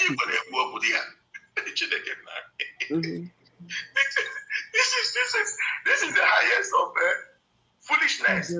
Yep. Stupidity. Look, what stupidity? Ask yourself, what did the British vessel? What is the British vessel doing in Nigerian sea territory? What have they told you what they came to do? I want this is interaction. The writer, ask the question, answer. Okay, they are there with the Egigwe now. That's the high currency. They are spraying it. When we are watching. When Onyendu did establish our ESN, nobody knew nothing about it, and it came. We don't come to the streets and behave like people without brain like that. Yeah. Not at all. So if you see them, like you are in the public, they say we are Biafrans. Now we are fighting for you. You go and join them, they will kill you. Yeah, of course. They will kill you. Election. Look at their car registration plate number was open. Sure. Yeah, we saw it. In the past, they have gone to the bank to rob using our flag. Would they? That is what they do. That is what they do. And the will not even comment. As a lawyer, not tell our leader. Yeah, these are the things he's supposed to be saying. He will not tell our leader. Look at developing story. There are people with a Biafran uniform. Our leader told you they will shake us in all ramifications. Be strong, as the word of God says. He that endures to the end shall be saved. Yeah. If Yeshua HaMashiach can say that you have to endure something, that means that thing is unpleasant. Of course. It's unpleasant. You can't endure pleasure. Pleasure is enjoyable. Okay? It's hardship that you can endure. Pleasure you will celebrate and enjoy. So this is that moment our leader was talking about. They will blackmail and use our flag and dress people up, and you see them speaking Igbo language, and they will be talking to you in your mother tongue. You will say, "Papa, one name will be one day." Imagine no enemy.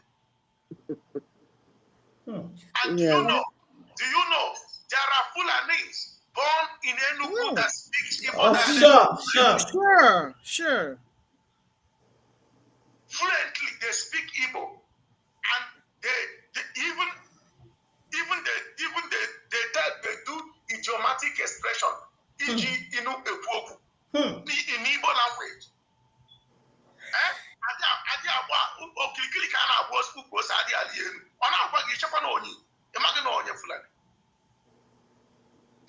They came very long ago in our land, and they started infiltrating our land, even in Soka, Enugu extractions. They are there, Inowere. They are there at the state. Umuada, they are there. They did a lot of job here. Lord Panta and Lord Kuku, you people know those areas. They are there. Our women, I'm sorry to say this, some of our women do go to get suya. A pieces of suya in your also, like Flavor used to say,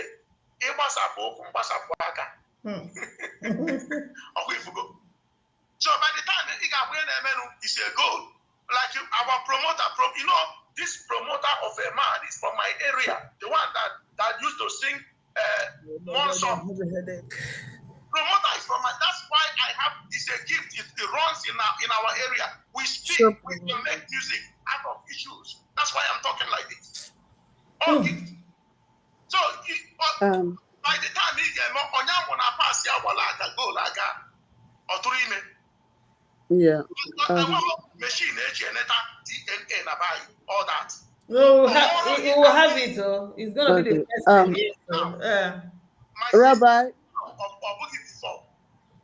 Rabbi. Yes, my sister, I'm hearing. Yeah, I just want to point something out there to, to help you and see if there is any connection with those things. Because I remember the day after Madam Bridget Okafor did the interview with Maazị Alozie, and then there was a day the DOSs gathered. They were discussing about being called a Janjaweed. And then somebody, I think Jonathan, was the one introducing them. And after they were discussing, I heard something. Maybe we have to listen to that again because I wasn't clear what it was, where they were heading. But that day, I remember that I was saying that must be something that we have to look into. That was Maazị Chinasa. He was explaining that during how they want to be focused and the election is coming. And then he mentioned that there are this group of people coming out and they will be, looking like IPOB, and they will carry IPOB flags, and then they will do something. It's like from what he said that day, I was thinking, oh, I hope they are not planning to bring a camouflage to make it look like these are our, to use them as a backup for their ESN and make it look like our people are the ones doing that. Because these people that came out and they were doing what they were doing and we were watching them, it looked like exactly what Chinasa was, describing in that interview, in that conversation they were doing that day. So I don't know the connection between them, but maybe somebody has to look into it. And another thing it has to be on the record that these global fundraising they are planning to do that was announced by the DOS is not the one the women and the North American people are trying to do, but there is this one that they are planning to do on the 6th of November that they call it Global Giant fundraising that is coming up. It should be made known to the public that that was the HOD, Chika Edoziem and Chinas Amuru, that they have approved for the liaison group to have a fundraising. So if Chinas Amuru was the one announced to us about the Umweri account, not Chinas announced it, but then Mazi Chike Doziem was the HOD that talked about it over and over in his broadcast. He said that the Umweri account was the one, and he tweeted it, and it has his Twitter account on it. And then if Chika Edoziem also was the one that told the public during his global broadcast, that the liaison person in charge, even though that day he refused to call the name of the person in charge, has said that she have heard that Onyendu wanted her to transfer the money to Umweri account, and she will never do it. And then up to today, they didn't do it, and Nyanya did not transfer her own. And then Chike Doziem said that he has talked to both of them multiple times in private and in the open, and then he has repeatedly made that broadcast about it. And now he is the one approving for them to have a fundraising. All these things are very confusing. But another thing I wanted to say, final one, when we were talking about Mazi Attorney Bruce Fenn. Attorney Bruce Fenn, to be honest, I don't know about his activities in the past, but the truth was, and still remain, that Attorney Bruce Fenn is a businessman. He did not hide himself that he had some business activities with the people from Nigeria in the past. And even he wasn't coming quick to accept the offer to work for us, the women, in Onyendu's case, because he said that the Nigerians don't usually live up to their expectation and to their agreements. So our group, led by Mrs. Okafor, made him to accept to work for us, and he gave them the guidelines on how he could do that, so that when we do our own part, he do his own part. And I believe that he is doing a good job, even though everything has gone haywire. We no longer know who is doing the right thing and who is not doing the right thing. And because of that, we may be in a haste to toss out something that may be working for us. Because I have listened to at least few interviews, broadcasts that Attorney Bruce Penn has done, and I know that he is saying the right thing. I know that the world is listening to him too, and I know that they are watching. So let us, not put both bad and good ones and mix them up, and then it becomes hard for us to sieve them out. So because I know even though he has been in contact with them, he may have worked with Atiku or anybody, but this time he's working with, and he is an attorney. So he know about the conflict of interest. He cannot be working for Peter and then be working for Paul at the same time.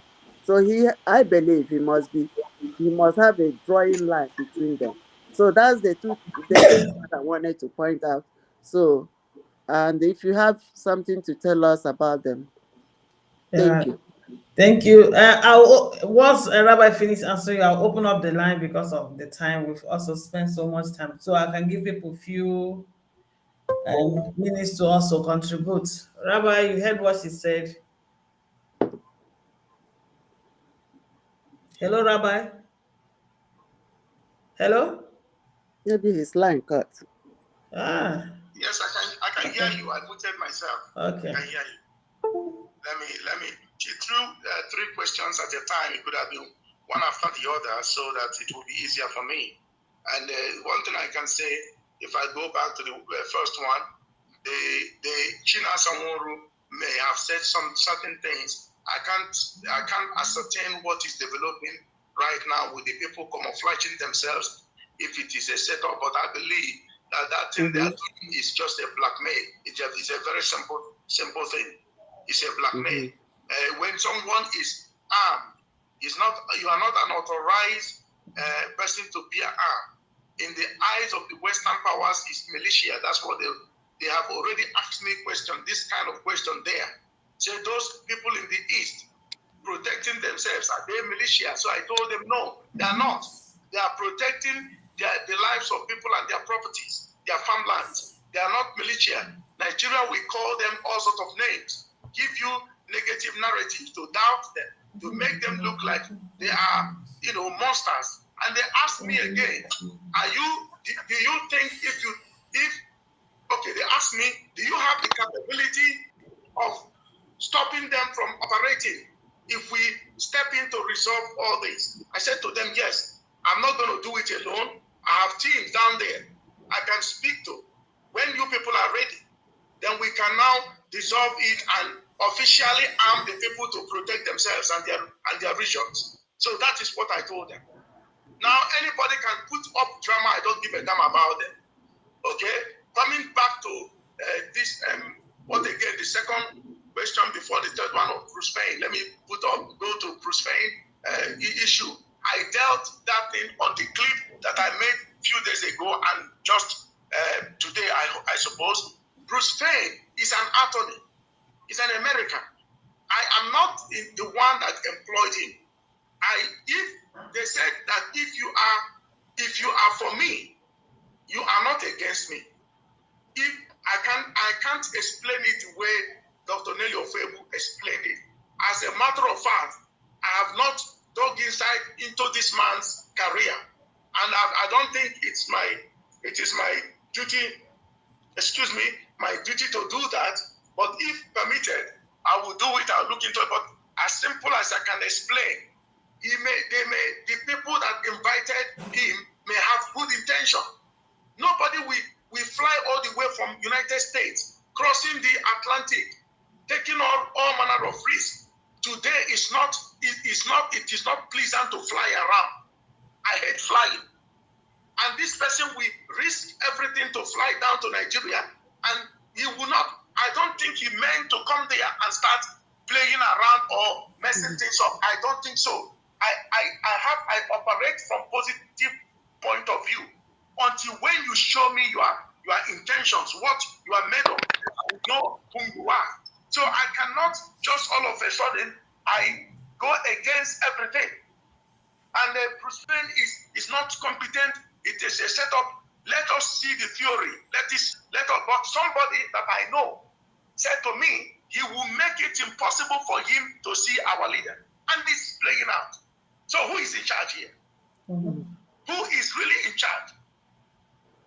I am giving you people first-hand information. Rabbi, sorry, the same person chose 5 people that entered on the court. Yeah, he did. I refused to allow the international lawyer to enter to also. see his brother. That is to confirm what I am saying. He said it. So you ask, let me say this. If intelligence is cheap, everybody will have it. Why are they paying intelligent guys heavily? Why do they have fantastic salaries? They run the states. They not only the security, they run the economy of the country. They run every aspect, even what you eat. Chinese gave the world, Wuhan gave the world COVID-19. Displaying it. Intelligent figured out that this is what they did. And they had the knowledge to prevent it, but for one reason or the other, they kept mute and they carried it out. So the intelligence runs the affairs of the nation. Now this man came there. They are saying he's not going to be allowed to see. So when he's being stopped, there is something fishy. Now the question, the simple thing that I said to the younger brother of our leader, you are not going to be the leader of IPOB. Drop that idea. As simple as ABC. You and your cohorts, remember, it is Biafran money that you are using. You are trying to conduct fundraising worldwide. Biafrans will donate to you. Some people makes me, I don't want to go into this thing, otherwise I'm going to get mad. How long have we been donating all this? And they are using the money not to serve you. They are using the money you are donating to subjugate you and to rubbish you. So you think if you come in to donate, I will come and donate money for you. And also, let me say this. The woman that our leader asked to transfer the money to Umueri account said that she wouldn't do it.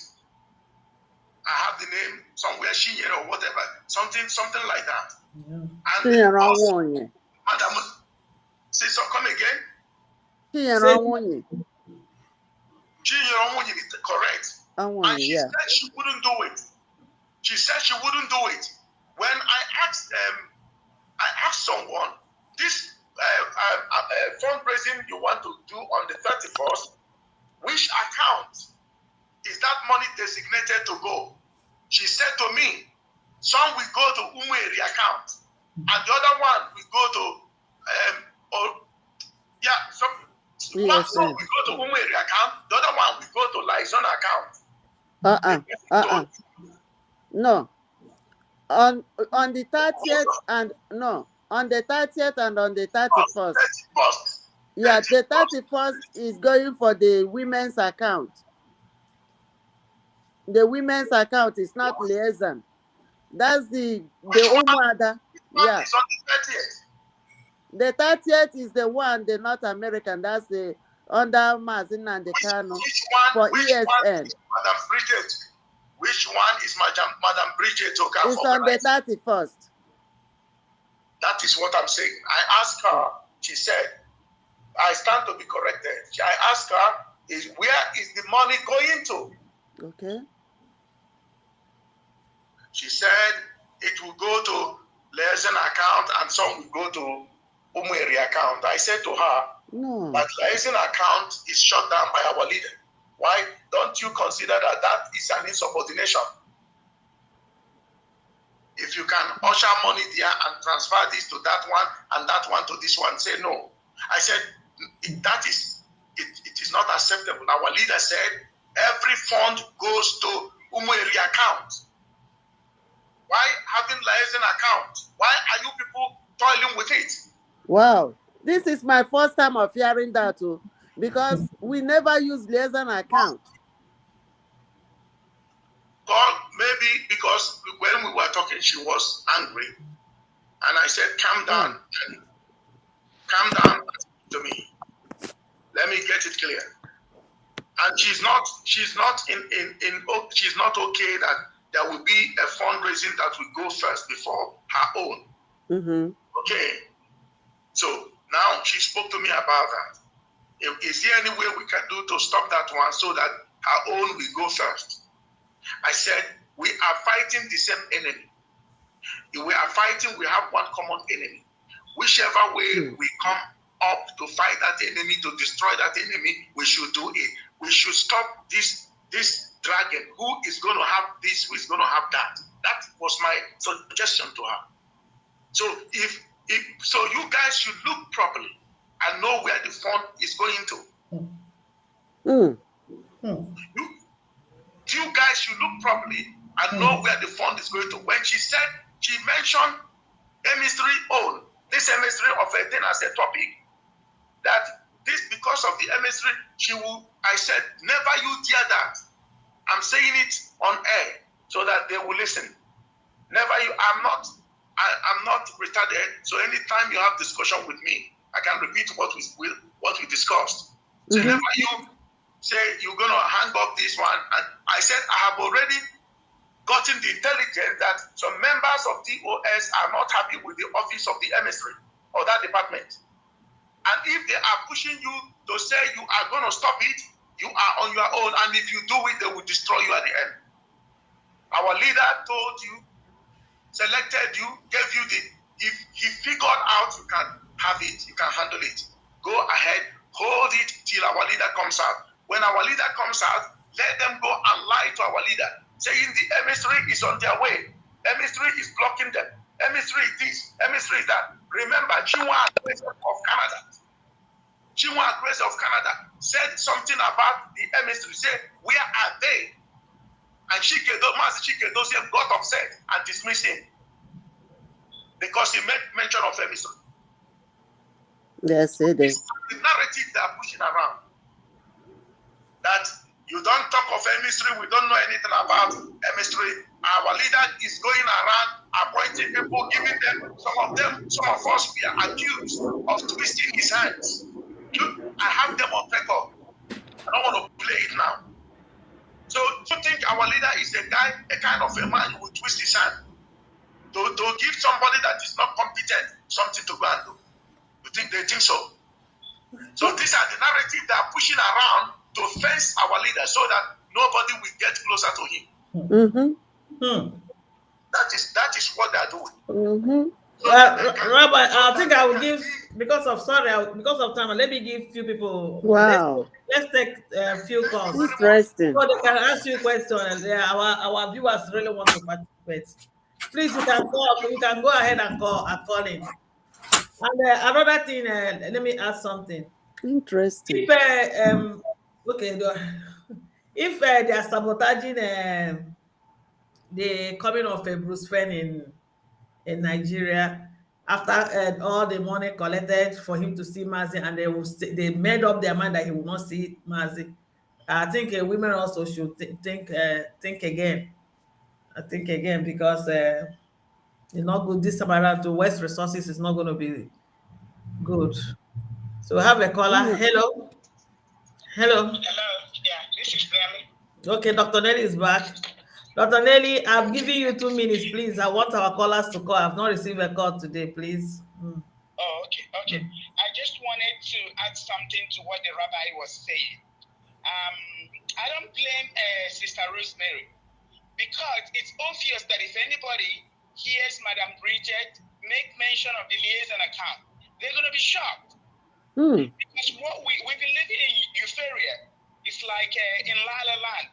But there is the reality that is under it. And it's going to eventually hit everybody on the face. So when I was talking about this Bruce Fenn fundraising, I know what I'm talking about. I'm not talking about if Bruce Fenn is a good man or a bad man. The agenda behind the fundraising. It is the same agenda that Naya had. Madam Bridget that has a good intention. I'm going to give it to her. But there are forces that is working against her. And people need to accept it. This is not about being emotional. This is about the truth. I already talked about people who made her the woman leader. These people are not just going to fold their hands because their agenda will be destroyed. Their agenda for putting Madam Bridget as the woman leader will be destroyed. Sister Rosemary is shocked when she talked about the liaison account. You know what? Rabbi knows what he's talking about. And I know even deeper than that.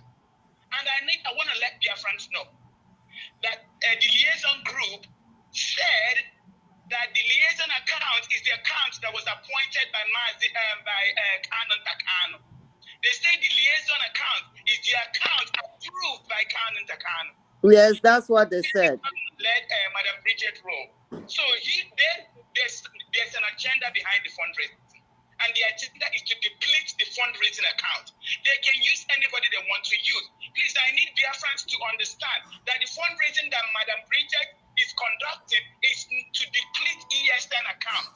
They are using her. It doesn't matter if we like it or not. It is the truth. It's going to hit everybody on the face. But I don't want it to be too late because I'm not going to allow anybody to take funds from ESN. Madam Bridget has always been accountable in her fundraising. She has always, when she does her fundraising, she will submit the paperwork. But there's something going on. There's an agenda going on. It's been playing out. Now they got her. I don't care what Biafran say. And I'm going to keep fighting against this spend fundraising because it is taken away from ESN. If Madam Bridget wants to help Biafra get their freedom, she needs to help fund ESN. There is nothing that any lawyer is going to do. It doesn't matter. Be it big man, be it President, be it nobody. Khan Takan is in control of the DSS.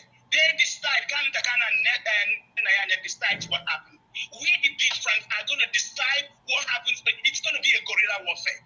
We're going to be in the bushes on the streets to decide what happens. They have the DOS, they have the Zoo government behind them. And I'm not going to let Bridget take away from ESN funding because that funding is to deplete ESN account. That is the agenda, whether she understands it or not. And she's not going to put any dime in liaison account because she's going to get a lawsuit afterward. This is the war front. We're in a war zone. And we're not going to fold our hands and watch these people run down ESN. Every fundraising should be for ESN. If ESN didn't start acting out, people wouldn't be running to do their campaign. People wouldn't start running around to go talk to Mazin Nandikano. The governors wouldn't start to hold meetings to figure out what needs to be done. It's not because of Bruce Fine. It's not because of any of the lawyers. Nigerian doesn't have a law. They don't obey their law. So we need to take the laws into our hands. We need to fund ESN. I'm going to fight this fundraising. Madam Bridget should start doing fundraising for ESN. That's what Biafran need. We need Mazin Nandikano out. And we're going to start killing these people. And we need money to kill them, not to fund Bruce Fine. Thank you. Thank you for calling. Thank you so much. Thank you. The line is open. I will take a few calls. Wada. Yes, I really want to say my last decision and leave. You know, my initial plan was to leave at 4 o'clock. Yeah. As always, Chinwe, thank you for this great opportunity. Thank you, Sister Rosemary Azuka. Thank you, Rabbi, for always bringing that wisdom when it's most required. You know, Please mute yourself. Rabbi will always bring the wisdom when it's most needed. And Nelly, thank you for being that long voice. It may not sound too good, but it is what it is. It's telling the truth, and it is telling it the way it is. And let the world know that we are not stupid. We read in between lines. We know what is good and what is bad. We know when you say, it's just like the judgment of Solomon in the Bible. When you bring your own side and the other woman brings her own side, a wise person will know who is saying the truth. And when you look at things critical, we analyze it and we know which one is true and which one is not true. So my great dear friends, it baffles me why on the 6th of November, that is the day of the election, right? That is when we should be monitoring. When we should be monitoring, there is no election in Biafra land. They want to put fundraising to distract us, right? These people don't want Biafra. That's the fact. Yes, I will tell you guys that these people don't want Biafra. They're putting fundraising on the day everybody should be at alert, making sure there's no election in Biafra land. You people should pay attention. Be wise. You people, and Biafrans, let me tell you, it doesn't matter what anybody says. We the people, our power is in our hands. We are the people. We're gonna decide what's gonna happen in the land. It doesn't matter. The man on the grassroots, the commoner, is the one that determines. You're going to cut the shit in the hood. Let me use that word. Excuse my language, but you are the one that's going to determine what's going to happen in that nation. Already the 1% political class have already ruined us, our future. They say the future belongs to the young and the youth. We have no future. So you need to take your future from these old folks that have outlived their life. Go and read the profile of the people that are presenting to you guys as your gubernatorial candidates. Fraudsters. Ifeanyi Oba, is it Ifeanyi? We have a caller holding, please. Yes, you can call the person back. Let me finish. I'll go. That guy has defrauded the bank. The other day, bankers went to his house in Abuja to protest. These guys are fraudsters. They still want to impose the same fraudsters on us. That is why we say no election. Biafrans, wake up. Your future is in your hand. If this election takes place, we are gone as a people. Please, please, Onyendu said it is guerrilla warfare. Defend yourself. Defend your land. They said they're going to bring prisoners to come and determine our future. They said they're going to do everything. They're stealing people's second name to use it to make a second BVN. Pay attention. If you take up a job on that day and go as a presiding officer, make sure you write your will before you go. Thank you so much. We are coming back. I love you guys. Thank you, my dear sister. I love you. Have a nice day. Bye-bye. Are you hearing me? Yes, I thank you, Sister Rosemary. Okay. I'm heading out now. Yes. Yeah, thank you. Yeah, hello, good evening. Be safe out there. Thank you. Good evening, Chiwa. Are you talking to me or something? Yeah, I'm talking to you right now. Yes. Before then, it was noisy. Yes. You're welcome to the program. Thank you. Good evening from Texas. You're welcome. My name is Oh, you're welcome, sir. Wake up before I leave. My Thank you. I saw you guys, the real Umuada Biafra. Thank you. That is claiming Umuada Biafra, those are fake. Here is the real Umuada Biafra. Thank you. The truth, the truth. Of course. You know, this platform is beginning to show that is the only platform we're going to rely on. In fact, as I'm watching you guys, I'm also using another phone to watch Radio Biafra Hausa. You can't even believe it. Jonathan can only get 25 people watching him. Why you guys have over 300 watching you? It's not 300, oh. It's more than what you are seeing on top. It's not the actual, yeah. It depends on the platform where I am. Yeah. Okay, so you guys are doing a wonderful job and continue to do what you are doing. Remain on the side of the truth and don't say it with missing any word. Say it the way it is. Yeah. And that's what you guys have been doing, and we appreciate that. Now, Thank you. it looks like every day something new will come up. The Yes. last time I came, I still have my list. I'm not sure I'm going to touch on that list. Because if I have to touch everything, I may wind up taking so much time. So let me go to this issue of fundraising that Rabbi just raised. I think Madam Bridget, I'm sure she's listening. Madam Bridget, please, this is message, Yasin. No money should go to that liaison account. All the money that was in liaison account, those guys wind up embezzling it. One old woman, one of our mother, went to their meeting and they declared certain amount, huge amount of money they raised, and that was in that account. And at the end of their meeting, they wrote up that account with expenses, not even 1 cent remain. So it's like they gather 100,000, then they will have expenditure of another 100,000.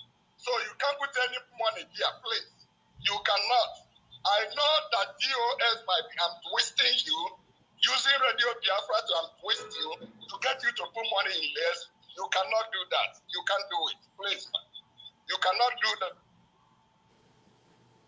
We need to fund our ESN. ESN is the people that requires every support we have now. Yes, you hired Roosevelt, but please remember the men on ground. If ESN is not there, Roosevelt will not even be able to go to Nigeria and do anything. In fact, they won't even let him come in. Understand that? We're going to be supporting until our leader comes. Please. Let 90% of our money go to ESN. That's my stand. And the issue of this fundraising is coming up before this one. No, that issue shouldn't arise at all because we are pursuing the same goal. Please. And then for the tweet that Ejiofor put out yesterday, for me, it's 100% lie. Not Ejiofor, sorry. Ejimako has been lying to Biafrans, and I believe that this one is part of it too. This is their game plan to get us distracted so that they will continue with their election. And that election will never happen in Biafra land. That election will never happen. If they want to have an election, they can take it to Zungeru, Sokoto, Kaduna, Kano. They have a lot of places to take it. But in Biafra land, it will not happen. Anybody that comes out will never go back. Anybody that comes out and says yes in Biafra land will go down. Amen. Yes. Continue with your good job, and thank you so much. Thank you so much. Thank you very much. Thank you. Thank you so much. Yeah. Thank you. God bless you. Thank you. Bless you. Thank you for calling. All right, Chinwe said I should go home. Yeah, Biafrans want to talk. I love you. Bye. I got to go. Thank you, sister. Bye-bye. Hello, good evening. Welcome to the program. Bye. Okay, bye-bye. I love you all. Love you too. Yeah. Yes. Hello. Good evening. Welcome to the program. Can you hear me? Yes, I can. We have a caller on the line. Yep. He's on mute. Hello? Maybe he thought I asked him to wait. Yeah, we can hear you. Yes, you're welcome. You're welcome to the program. Yeah. Yes, sorry. Good evening, everybody. Evening, my brother. You guys are doing a very, very wonderful job. Thank you so much. I'm a little bit confused on what I heard from Rabbi Chan regards to the Lazon account. After they could not account for $168,000, and they want to put us there again. I don't get it. Can I get more clarification? Because it looks like when you hear if I do the, and I'm going to know there means something is wrong there. People account for this money, and this assembly that they say they could not open the money, they cannot transfer the money to a Umuada account. I was in the meeting when Chiki doesn't told the lady she said she's not going to do it, that she's independent. What am I hearing? Why would this lady would allow money to go to Lazon? They accounted for the one that was given to them before. I don't get it. I need more clarification, please. Rabbi. Honestly. I believe Rabbi said it before. Rabbi said, did you hear him? Yes, I can hear you loud and clear. Okay. Yeah, he was asking you the money that is supposed to go to the liaison account that he's surprised. He needs to hear, he needs more clarification on that. So what else can Rabbi say? What else? Is he asking me to explain about that? So why will money still go to that account since the one there was not accounted for? My sisters, I really don't know. It's what Madam Bridget told me, and I said to her, she was not pleased by the double fundraising that will be taking place. So I said we need to draw scale of preference here and choose the most pressing need. Which one is the most pressing need that we need to attend to? So then she said she has to do what she already. I believe she took permission from the DOS to do that. That's what she made me to understand. Then I asked her, where is the money going to? Which account? That was when she spoke. And I wasn't pleased with the direction. And it's up to you guys to fix this because something that is not in my jurisdiction, I wouldn't do it. You guys can do better. No, like Dr. Nelly said, most of the time, let me say this. I'm not blowing people's trumpet. You know, our leader is a very unique man. For our leader to employ you and give you a certain task, that man must have shaped you in and out. And I believe Dr. Nelly is suited for what she's doing. You know how there are some women, if you call them names, they will drop it and run away and start crying. But she will come back to you and present the truth. Say, here are the figures here. So I believe I can't do better than what she's doing. I can't say it better, analyze it better in that area because she knows what she's talking about. So that's all I can say. Thank you so much. I believe he answered you. My sister. Yeah. My sister had him, but the point is that I'm not putting any of my time in that account, in that one account. Yeah. Another thing I want to say is the people that formed the PD, Biafran military war, whatever, those people were being sent by the Nigerian government. So some of them were intercepted, after a gunshot with the military, Nigerian military that doesn't know their own operation. That was a game between them and Nigerian government. Okay. Then some of them ran away. You know, they apprehended one of them. Then one of them confessed that this is a deal between them and the Nigerian government. Okay, that their plan was just to come and do that show and go. Yeah. And the plan was not to kill them. Then they apprehended one of them. So that was exactly what played out there. You know, then in Nubi also, the people that are attacking people was the Fulani people. Fulani people. If you check on the forum, if you check on the forum, you will see it. If you're in the Eastern region, you will see the thing was posted there. Okay. The Fulani people, they apprehended one of them. That was Fulani with chaps. So that's what I want to contribute. Thank you very much. Thank you so much for your contribution. Thank you so much. We will take 2 more calls. I believe before we'll call it today. Sister Rosemary, Rabbi Charles, as people are not calling, I see anything. Yeah, Sister Rosemary, this one is for you. Since last week, and somebody now repeated it again and reminded me. They are asking when will Madam Bridget come here to talk. You know, I wanted to ask you last week. I didn't remember. She's a woman leader and she's supposed to come to this platform. Hold on, we have a caller. You will answer after this caller. Okay. Hello, good evening and welcome to the program. Thank you very much. Good evening, Umuada. Evening. God bless you. Bless you too. Bless you too. Okay, I want to remain anonymous, but I want to make my contribution. First of all, I want to appreciate you people because you people are doing a very wonderful work. And God's willing, you people are another phase of this struggle we are seeing now. And I don't know what would have happened if the women never stepped in. I'm not just coming here to sing for you people, but I'm just being realistic. Well, thank God. But I just want to have this opinion. You see, actually, I don't believe that the legal aspect could not offer us anything. Personally, I don't believe that.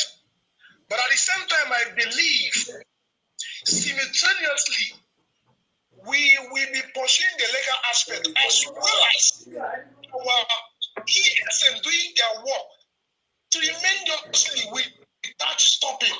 Now, for me, the reason is this. What we are doing legally, we always serve a reference purpose because one day somebody must sit down somewhere and discuss about Biafra. And when you are discussing Biafra, we must reference certain things that we have done legally and otherwise to show that we are civilized people. So that is why it is necessary. Whether somebody somewhere is thinking that legal aspect will give us what we want or not, that is not the point. But the point is fulfill all righteousness.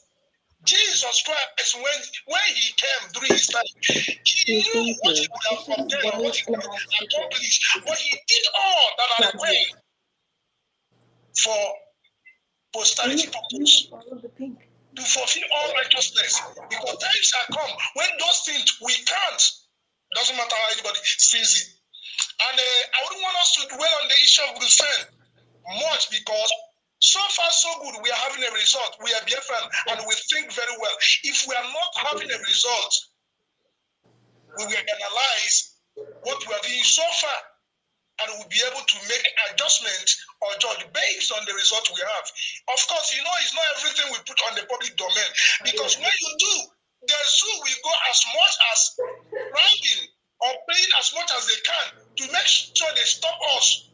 So in most cases, you take them by surprise before they realize what is happening. They already see themselves in a tight corner. That is why most of the things ought not to be in the public domain. Now, on the issue of Anambra election, let us be clear here. The DOS has come out either directly or indirectly, say they are not stopping the election. And this is not a wish. Then I see the aspiration of Biafra. Somebody said, Amasin Nadikano never say he's stopping. And I simply said to him, do not cause confusion between us and our leader. Our leader is leading us. Our leader is channeling our aspiration to the right places. And the same Biafran is channeling our aspiration to the place. Say, we do not want election in our land because we know the result we're going to obtain. Because when you allow them to have the election, that is the only thing that makes them listen to you. So somebody coming to give us opinion that you are leadership, or somebody somewhere say that we should leave election, like somebody in Anambra was telling somebody that if we don't allow election, hold, he will bring out some of their men they prepared. We are telling them to be ready because we will see head to head in that land. We will see head to head. It's not a threat, it's a pure truth. So this is what the Biafrans want. We don't want any election until our issues, our concerns are being addressed. Whether you like it or not, it's not a matter of you being leadership. We are the people. So you are representing us. If you are taking a decision that is negatively impacting or affecting what we're doing, you will call you out. And if you don't want to compromise to the aspiration of the people, we boycott you. That is the truth. Cannot be we cannot bring the zoo mentality into this trouble. There must be adjustment. When you say that you are not doing well, or the decision you are making is not favorable, or it's impacting on what you are doing, you have to come back to reset your footsteps. If not, you will miss it. Our leader will always say something. He said, Biafran people, when you are leading them, when you go a little bit further, look back, explain to them what you are doing. Because by the time you begin to run fast, you think you have the position of leadership. You want to authoritatively do everything you want. My dear, the people you think you are leading will leave you. And believe me, trust me, Biafrans know how to lead themselves. That is why they say because when you start messing up, the people will leave you. Not that they don't want to have leader. We have demonstrated that we can have a leader. Since our leader demonstrated his leadership acumen, beyond every reasonable doubt, every one of us paid allegiance and are loyal to him. But if you are taking a position temporary in the absence of our leader, and you want to enforce or you want to force us to say they were not going to stop election because you are a leadership, we will tell you no. If we perish, we perish. All our objective and goal is the land of Biafra. And anyway, and anything we will do to get Biafra, at all costs we do it. Those who are in charge to do what they need to do to make sure we get the result on that election, they should do. And those who are clamoring, according to the same whatever, that say we can't do anything, they will see it in their eyes and will do what we promise them to do. You don't own Biafra. Biafra is for you. That's my case at this juncture. God bless all of you. Bless you too. Bless you. Thank you so much. Thank you for calling. Yeah, remaining one more call. Yeah. Thank you much. Another call is coming. Let me just pick this call at once, then we can round up. Hello, good evening and welcome to the program. Yeah, good evening. Can you hear me? Please confirm. Yes, loud and clear. You're loud welcome. and clear. All right, thank you very much. My name is Chiwa Kwezi. I'm calling from the city of Toronto.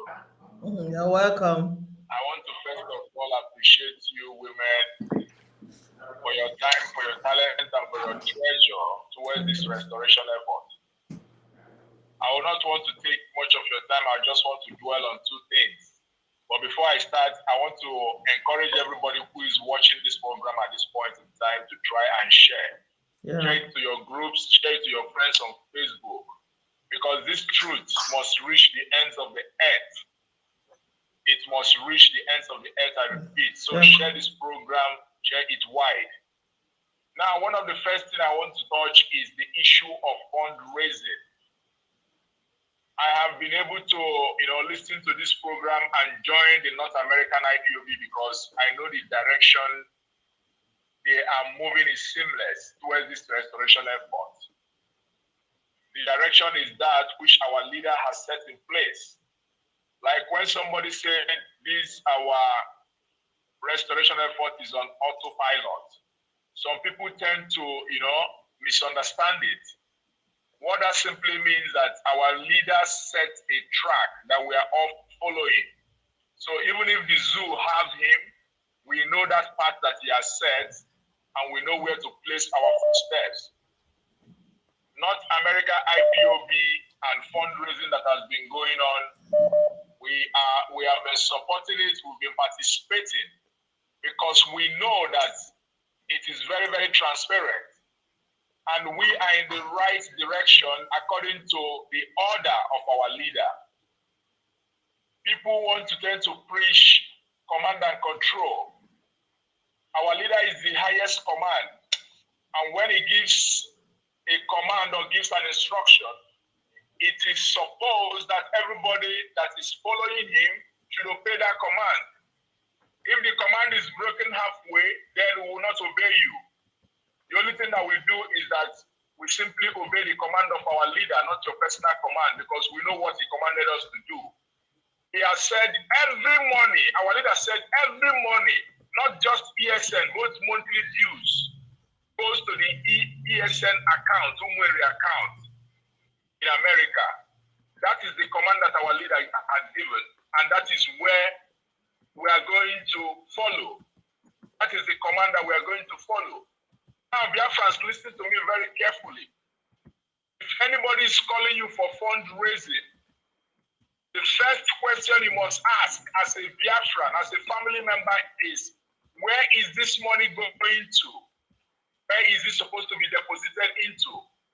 If it is not in Umuada account, run away. You are simply disobeying our leader. If it is in Umuada account, you are welcome. You are obeying our leader. What am I trying to say? Our sister, Madam Bridget, if you are raising funds for Bruce Payne, is a welcome idea. We will support you, we will encourage you. But if that money is going into Lezin account, we will distance ourselves from it. We will not pay money into Lezin account. Then I want to also say it emphatically clear that on the 30th, we are going to be having our fundraising again in North America. Fundraising is a routine now. At this stage that we are in this struggle, is a routine. Everybody must brace up. Come and give from what you have. Whatever you have, log in that day and give whatever you have. Our men on ground, our people on ground, we need to meet at least 50% of their needs. We know that some of them cannot work like us again. They cannot do business like us. The only business that they have now is the business of Biafra, restoration effort. Our leader has said, we in diaspora, especially those in North America, will fund this struggle. We don't want people to indulge in truancy. Don't run away from this responsibility. If we don't do it for us, nobody will do it for us. It is a task that must be done. You don't need to have the whole world before you can give to Biafra. David said, I will not give unto the Lord that which will cost me nothing. If you are at the point you are giving this thing, if it is not paining you, if it is not painful, then it is not a sacrifice. This path that we have chosen as a people, as family members of indigenous people of Biafra, is a rough path. It's a path that's full of sacrifice. Because it is our sacrifice that Chukwuka Biama will look at. It is our sacrifice that Chukwuka Biama will look at and give us Biafra. So, brothers and sisters, No matter what you think is going on, we are on the right path. Our women in America must not be disrespected, not even an inch. We will not take it from anybody. We want to encourage them because our leader said, once you see them out in this struggle, know that Biafra has come. These words are prophetic. Some people may tend to say DOS is Mazen Namikano and Mazen Namikano is DOS. Yes, that department is Mazen Namikano. But if you are in DOS and you are running the affairs of Biafra in your own way, then you are not representing our leader. You must do exactly what he has told you to do, even if he's in prison or if he's out there. No wonder it is said that the best thing that you can do for humanity is what you are doing when nobody is looking at you, when nobody is there. That is your conscience. We must support our women, we must support our men on ground, and ultimately, we must not allow any election in Biafra land, starting from Anambra State. And that day, we are going to sit at home. If we all sit at home, then there won't be anybody that will come out for election. If you come out to do election, then your name is sorry. Secondly, on what I want to say is on the tweet by Barrister Ejimako, and I want everybody to listen to me carefully. Everybody has to reason as a freedom fighter at this point in time, not like market men and market women, not like people that can be pushed around. Yeah. If you are a freedom fighter, you must have a discerning mind. You must be able to evaluate every information that you receive. What we got from Ejimako is deceptive. Deceptive like the one that Mazio Former came out and said that Ndeneaya has been exonerated. Who exonerated her? You don't exonerate people on the radio. If Ndeneaya is exonerated, it should be from the Department of the Audit, from Madam Nelly or Dr. Nelly. She is the person that is posed with that task to audit every account in IPOB, not the DOS, not any national coordinator. Then if our leader, if anybody comes out to tell you that so person has been exonerated, no, it's a trap. What these people want to achieve, the people that influenced Ejimako to make such tweets, what they want to achieve, listen to me carefully. They are testing the ground. They want to see if some of us will begin to talk down on our leader. If some of us will begin to abuse our leader, or if we will start making derogatory remarks on our leader for making such exoneration on those people. But we are wiser. We know that such thing will never come out from our leader. Our leader that I know may not even talk about people that betrayed him when he comes out. What is most important to our leader right now is our Eastern Security Network, because the love our leader has for the people of Biafra, especially the women and children. What our leader will address is the issue of Eastern security and not those that betrayed him or those that did not betray him. When our leader was told about people that closed the account in the US, he said everybody that participated in the reporting of that account is doing more evil to him than even the zoo government. That is to show you how important our men on ground are to our leader. Our leader is a man of exceptional spirit. I want us to be wise, very, very wise as we move on, as we march relentless to our freedom. We must pay attention to details. Everything you see on your way, you must assess and evaluate. Every step that everybody takes, every word that everybody utters, every action of any man or woman, you must be able to evaluate it.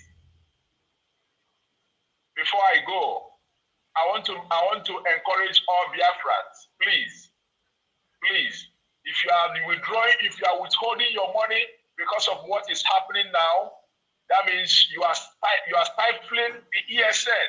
You are not doing them good. You already know the right thing. What our leader said, pay all money to the Umuada account. Just do simply that and request for your receipt and keep your record. Because at the end of this process, the people that think our leader will not come out, they you will see him come out, and we are all going to render account of our stewardship. And I pray for you, Umuada, whenever you come on air, may you speak wisdom. When we hear, may we not be only hearers, but also doers of the word. Thank you very much. I love Biafra. Take it from me. Thank you so much. Thank you. Wonderful Thank call. you so much. We're ending with this wonderful call. Thank you so you. much. I will not take more calls because it's already late. We are coming back again tomorrow. We are having Dr. Nelly, and we are talking about the slavery also tomorrow. Thank you so much. Rabbi, before I give you a chance to talk, somebody said that Italy, the people in Italy are having fundraising tomorrow, and that money is not going to Umwere accounts. So that's what somebody just said to us right now. So, Rabbi, I'm gonna give you time to talk to Biafrans before we say bye-bye. All right. Thank you very much. I hope I'm coming out clear. Loud and clear. Okay, thank you for the opportunity, and thank you, Mazi Shunwa Akwese. I heard you and our beloved brother that called from the zoo. We also heard you, and let me say this: the fundraising. These people have their agents everywhere. Yeah. They are very desperate. I read something from the platform, your platform here, that they are raising money for their wives for Christmas. Oh my God! Oh my God! I saw it. Sorry. I saw it also. I read it. Okay, good. I'm ready. So the thing is, don't let people deceive you. They will try. I know those people in Italy carrying this their agenda. The OS have a very strong hold on the people in Italy, and especially the very sister that I won't mention her name, that all the beautiful sisters here sponsored her all the way from France to Italy. She got there and started talking negatively, and it shows the level of the standard where her mind is, and quite unfortunate that that soul is gone. And other people, they are saying a lot of things. Let me say this to Biafrans. You know, the Bible says that the sheep knows my voice and they follow me. They will never follow a Harley as a stranger. We know our leaders' mannerism. If somebody comes to tell you that our leader said this, said that, you will look and say, our leader, the man that I know, is not like that. If you hear any other thing, you know that it's not coming from our leader. They can, like I said in that clip that I made, they can use any angel in heaven to tweet. The Twitter handle will be Angel Gabriel's own. and Angel Gabriel is telling you that these people are innocent, blah, blah, blah. And if you figure out that they are not, don't listen to them. Don't listen to these men. They are having sleepless nights, plotting and planning how to aid these people carry that election. You will be surprised the way they will conduct this election, that you may not see people, but definitely they will come out with results. It is Nigeria, right? Yes. Nigeria will never cease to surprise me. I know Nigeria. Everybody knows Nigeria. I met one pharmacist today. We were talking. He said to me, "Oh, Nigeria has developed e-currency." I said, "Have you used it?" He started laughing. He started, you know where I was getting to. I said, tomorrow you will see Nigeria telling you they are now building spaceship to go to space. This is Nigeria. This is Nigeria for you. So they will say so many things. Just have you seen it happen? Have you tested it? The answer is no. This is Nigeria for you. Biafrans, I'm telling you this, I'm submitting to you. I know, this is not confusing. I hear a lot of people say, we don't know whom to follow, this and that. You know whom to follow. These people have compromised. These people have compromised. If there is nothing going on, a lawyer cannot send a tweet, said our leader gave him this message to give to Biafrans. Excuse me. There are ways our leader could have communicated, but you know what they are doing. They are doing this thing to buy time. But I'm telling the person in quote, I said to him, let your brother go. Tell them to let him go. You cannot achieve this. I warned you today. Mark today's date, the 29th of October 2021. Tell the people you are working with to release Mazi Nnamdi Kanu. Humble yourself and do that. If you go ahead, anything that happens to you, you ask for it. On this note, I rest my case. Thank you very much for having me. Thank you so much for coming. Thank you. Wada. Yes, my dear sister. Yeah. Yeah. Our people say that. I think Rabbi has left. Okay, Rabbi, thank you. We didn't say bye-bye and he's gone. Rabbi, if you're hearing us, we are saying thank you and bye-bye once again. Yeah, our people say that like anything that has the beginning will equally have an end. For today, we have come to the end of almost to the end of today's program, and we thank our Rabbi Charles for giving us his precious time to explain things. Dr. Nelly Umuada, we greet you. Sister Chinwe, this is where we come. Of course. Oh, it's so cool. And he gives us joy when we do this. Yes, for Biafran. The sacrifice makes us happy and strong. My people, the great people of Biafra land, I greet all of you. We thank you for your support, your encouragement, your motivations. We thank you for your advice, for coming here to be with us and support what we are doing and get the information based on truth.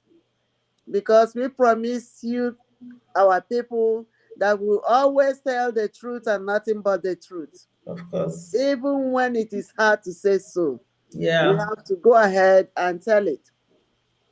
So, the main thing here, okay, before I forget. No election, please emphasize on it. Yeah, that's where I'm coming. Yeah, somebody reminded us. Yeah, before I forget, before I go inside other things and then forget. They say you have not answered when the woman leader will come. I don't know. Yeah, before I forget about the election, let's finish that. Women leader, I wrote it here, so I have to answer to that too. So, my people, listen. This is the only chance we have. Of course. Our golden chance. We're not going to mess it up. We are not going to allow anybody to deprive us from having our freedom.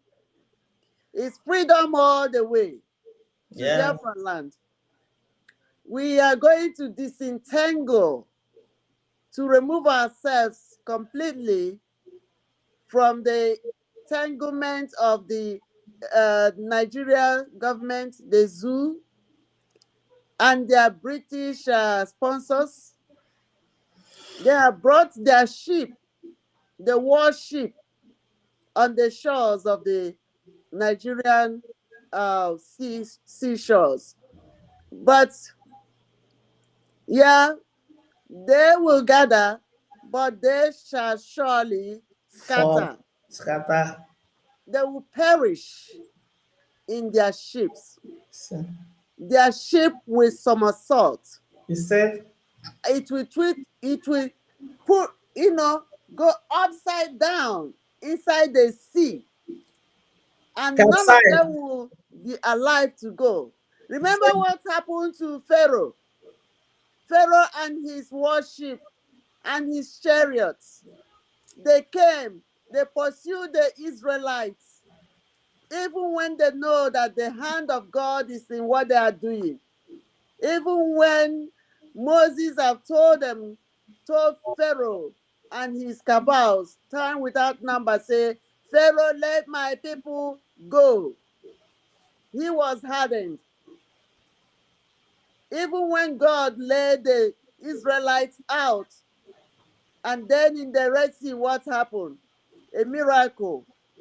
The sea divided into two, and the Israelites walked on the dry land, and Pharaoh's chariots and his war men, they all perished. We have reached that point again. They are gathering, but with the mighty hand of God with us, we have nothing. We have no weapon, no nothing, but we have God on our side. They are going to perish. There should be no election in Biafra land, anywhere in Biafra land, let alone in Anambra. Our leader said it. Mazi Nnamdi Kanu, the Hamadike one of Umu Biafra, the sunshine, Agune Chamber one of Biafra land. He said there should be no election in Biafra land. There should be no election in Anambra State. Amen. He said, Whoever that is plotting, whoever that is gingering, whoever that is trying to pull people together for that election, those people, that person, and whoever that is in their group, they will all perish. They will perish. There will be no election in our land. They should get that. The gods of our land, will take control. They will deal with them. We have died so much. We have suffered so much. We can no longer bleed anymore. It's too much blood everywhere. There is no more tears in our eyes because the water has stopped running from our eyes. We look for dead people left, right, and back and forth, and then we cannot even say anything anymore. It has become a norm to see people, corpses all over lingering, and they are burning us, they are burning our houses, they are burning our communities, they are setting everywhere on fire, and the world is watching. The world is watching and they are not saying anything. The United Nations are watching and they are not saying anything. The Britain have brought their warship on our seashores, and America is watching and they are not saying anything. Japan and all the war powers, even the French government, they are not saying anything. But our God will fight for us. Our God will fight for us. And we will not be afraid of them, because what is life without freedom? What is life without freedom? Life is nothing if we are not free. If we are not free to live as human beings, instead of being slaughtered, massacred, and butchered like animals every day, we can no longer take it anymore. My people, there should be no election in Biafra land. There should be no election in Anambra State. There should be no election at any corner. Our ESN should guard our borders. Clean the houses. Clean the streets. Make it clean. No election. Anybody that wants to carry election should go to Ugwausa and conduct it over there. And for my sister that, either my sister or brother, I don't know who asked the question about when our women leader will be coming out to address us. I know our women leader, Mrs. Bridget Okafor. She's a woman of her own. I know if she wants to come out, she will come out and address us. I know if she has something that is important to her that she wants to discuss with the people of Biafra, with IPOB, with Umuada, and every member that is, in this struggle together. If she wants to do that, she will come. I know she's listening. I do not talk for her. I will want her to talk for herself. And then there is another thing I want to let you people know. We're talking about the Umweri account. The Umweri account is the account that has been approved for our ESN and other donations that has to be doing with our ESN.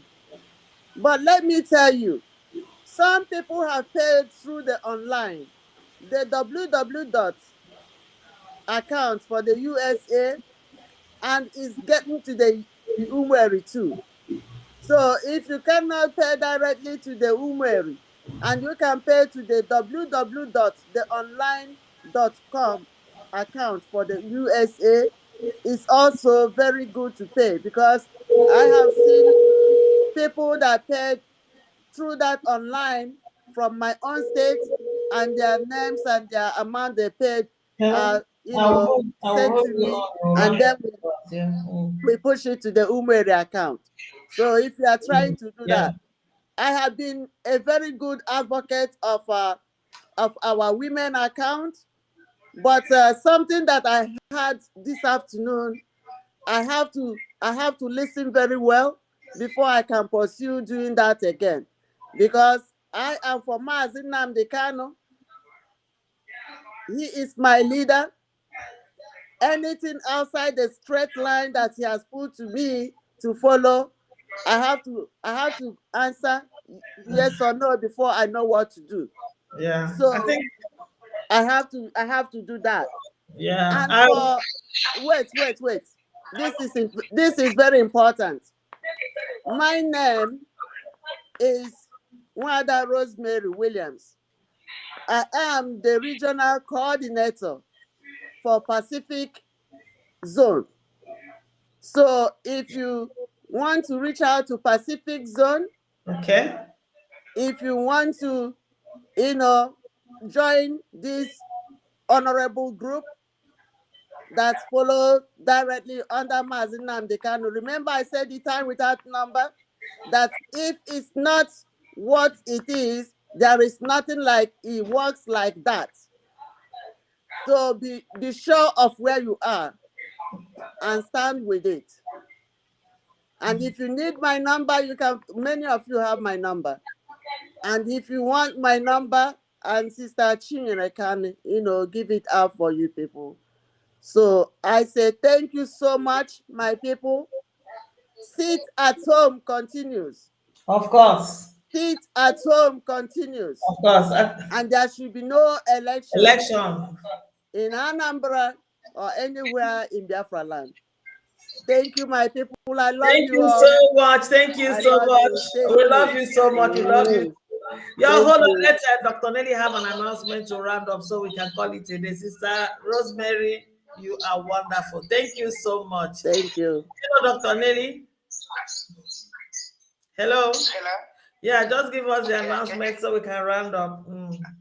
Okay. So please quickly, I just want to correct the impression that one of your the caller said. Yeah. He said we need legal representation. We have legal representation. Ifeanyi Ejiofor is our legal representative. We have a lawyer. We don't have to defraud ESN to pay somebody. There are so many things on ground. There are attorneys. There are people who are also representing. There are lawyers who have made their services. Nobody is doing fundraising for any lawyer. We are not doing fundraising for Ifeanyi Ejiofor. If we have to do any fundraising at all, let's do fundraising for Ifeanyi Ejiofor. He is the lawyer we know. We cannot be doing for Bruce Fenn. There is an agenda. And if Biafran people need me to explain the agenda, I will do it at another program. We cannot do fundraising for anybody. If a lawyer, Ifeanyi Ejiofor, says that he needs money, then we should talk about raising money for Ifeanyi Ejiofor. We have a legal representation. So I don't want him to mislead Biafran people. We are doing the legal aspect. I'm just saying that we need to fund ESN. I'm saying that some people are using Madam Bridget to defraud ESN. I'm saying that Madam Bridget is raising money and giving the money to Kanu to use it for their project. That's exactly what I'm saying. When I have time, I'm going to explain this. There's an agenda behind Madam Bridget's fundraising. It doesn't matter how much anybody cries, that their intention is to defraud ESN. I'll be able to explain that in depth at another time. If we ever need legal representation and we need to raise, I will raise funds for Ifeanyi Ejiofor. That's our lawyer. We have Allen Group. We have other attorneys. Nobody's raising funds for them. Why are we raising funds for Bruce Penn? People need to understand the agenda. There's a hidden agenda. The hidden agenda is to make sure that money goes to ESN, goes somewhere else. Please, Biafrans, open your eyes. Stop being sentimental. Think about the truth. Figure out the truth. We should not be doing any fundraising for anybody. Biafra have legal representation. And even at that, they're stifling their efforts. They are not letting them do anything. So what is going to help us is we are the ones that's going to help us. Madam Mazin Nandikano, we are the only ones he has. And he is the only one we have.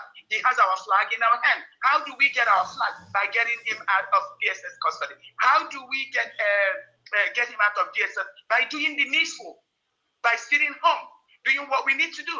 By enforcing our, giving funds to our ESN. To make sure that these Fulani people that are coming in our land, that we kill them. To stop the election. That's what we need funding for. ESN, not to spend funding. There's an agenda. It's a horrible agenda. The agenda is to defraud ESN.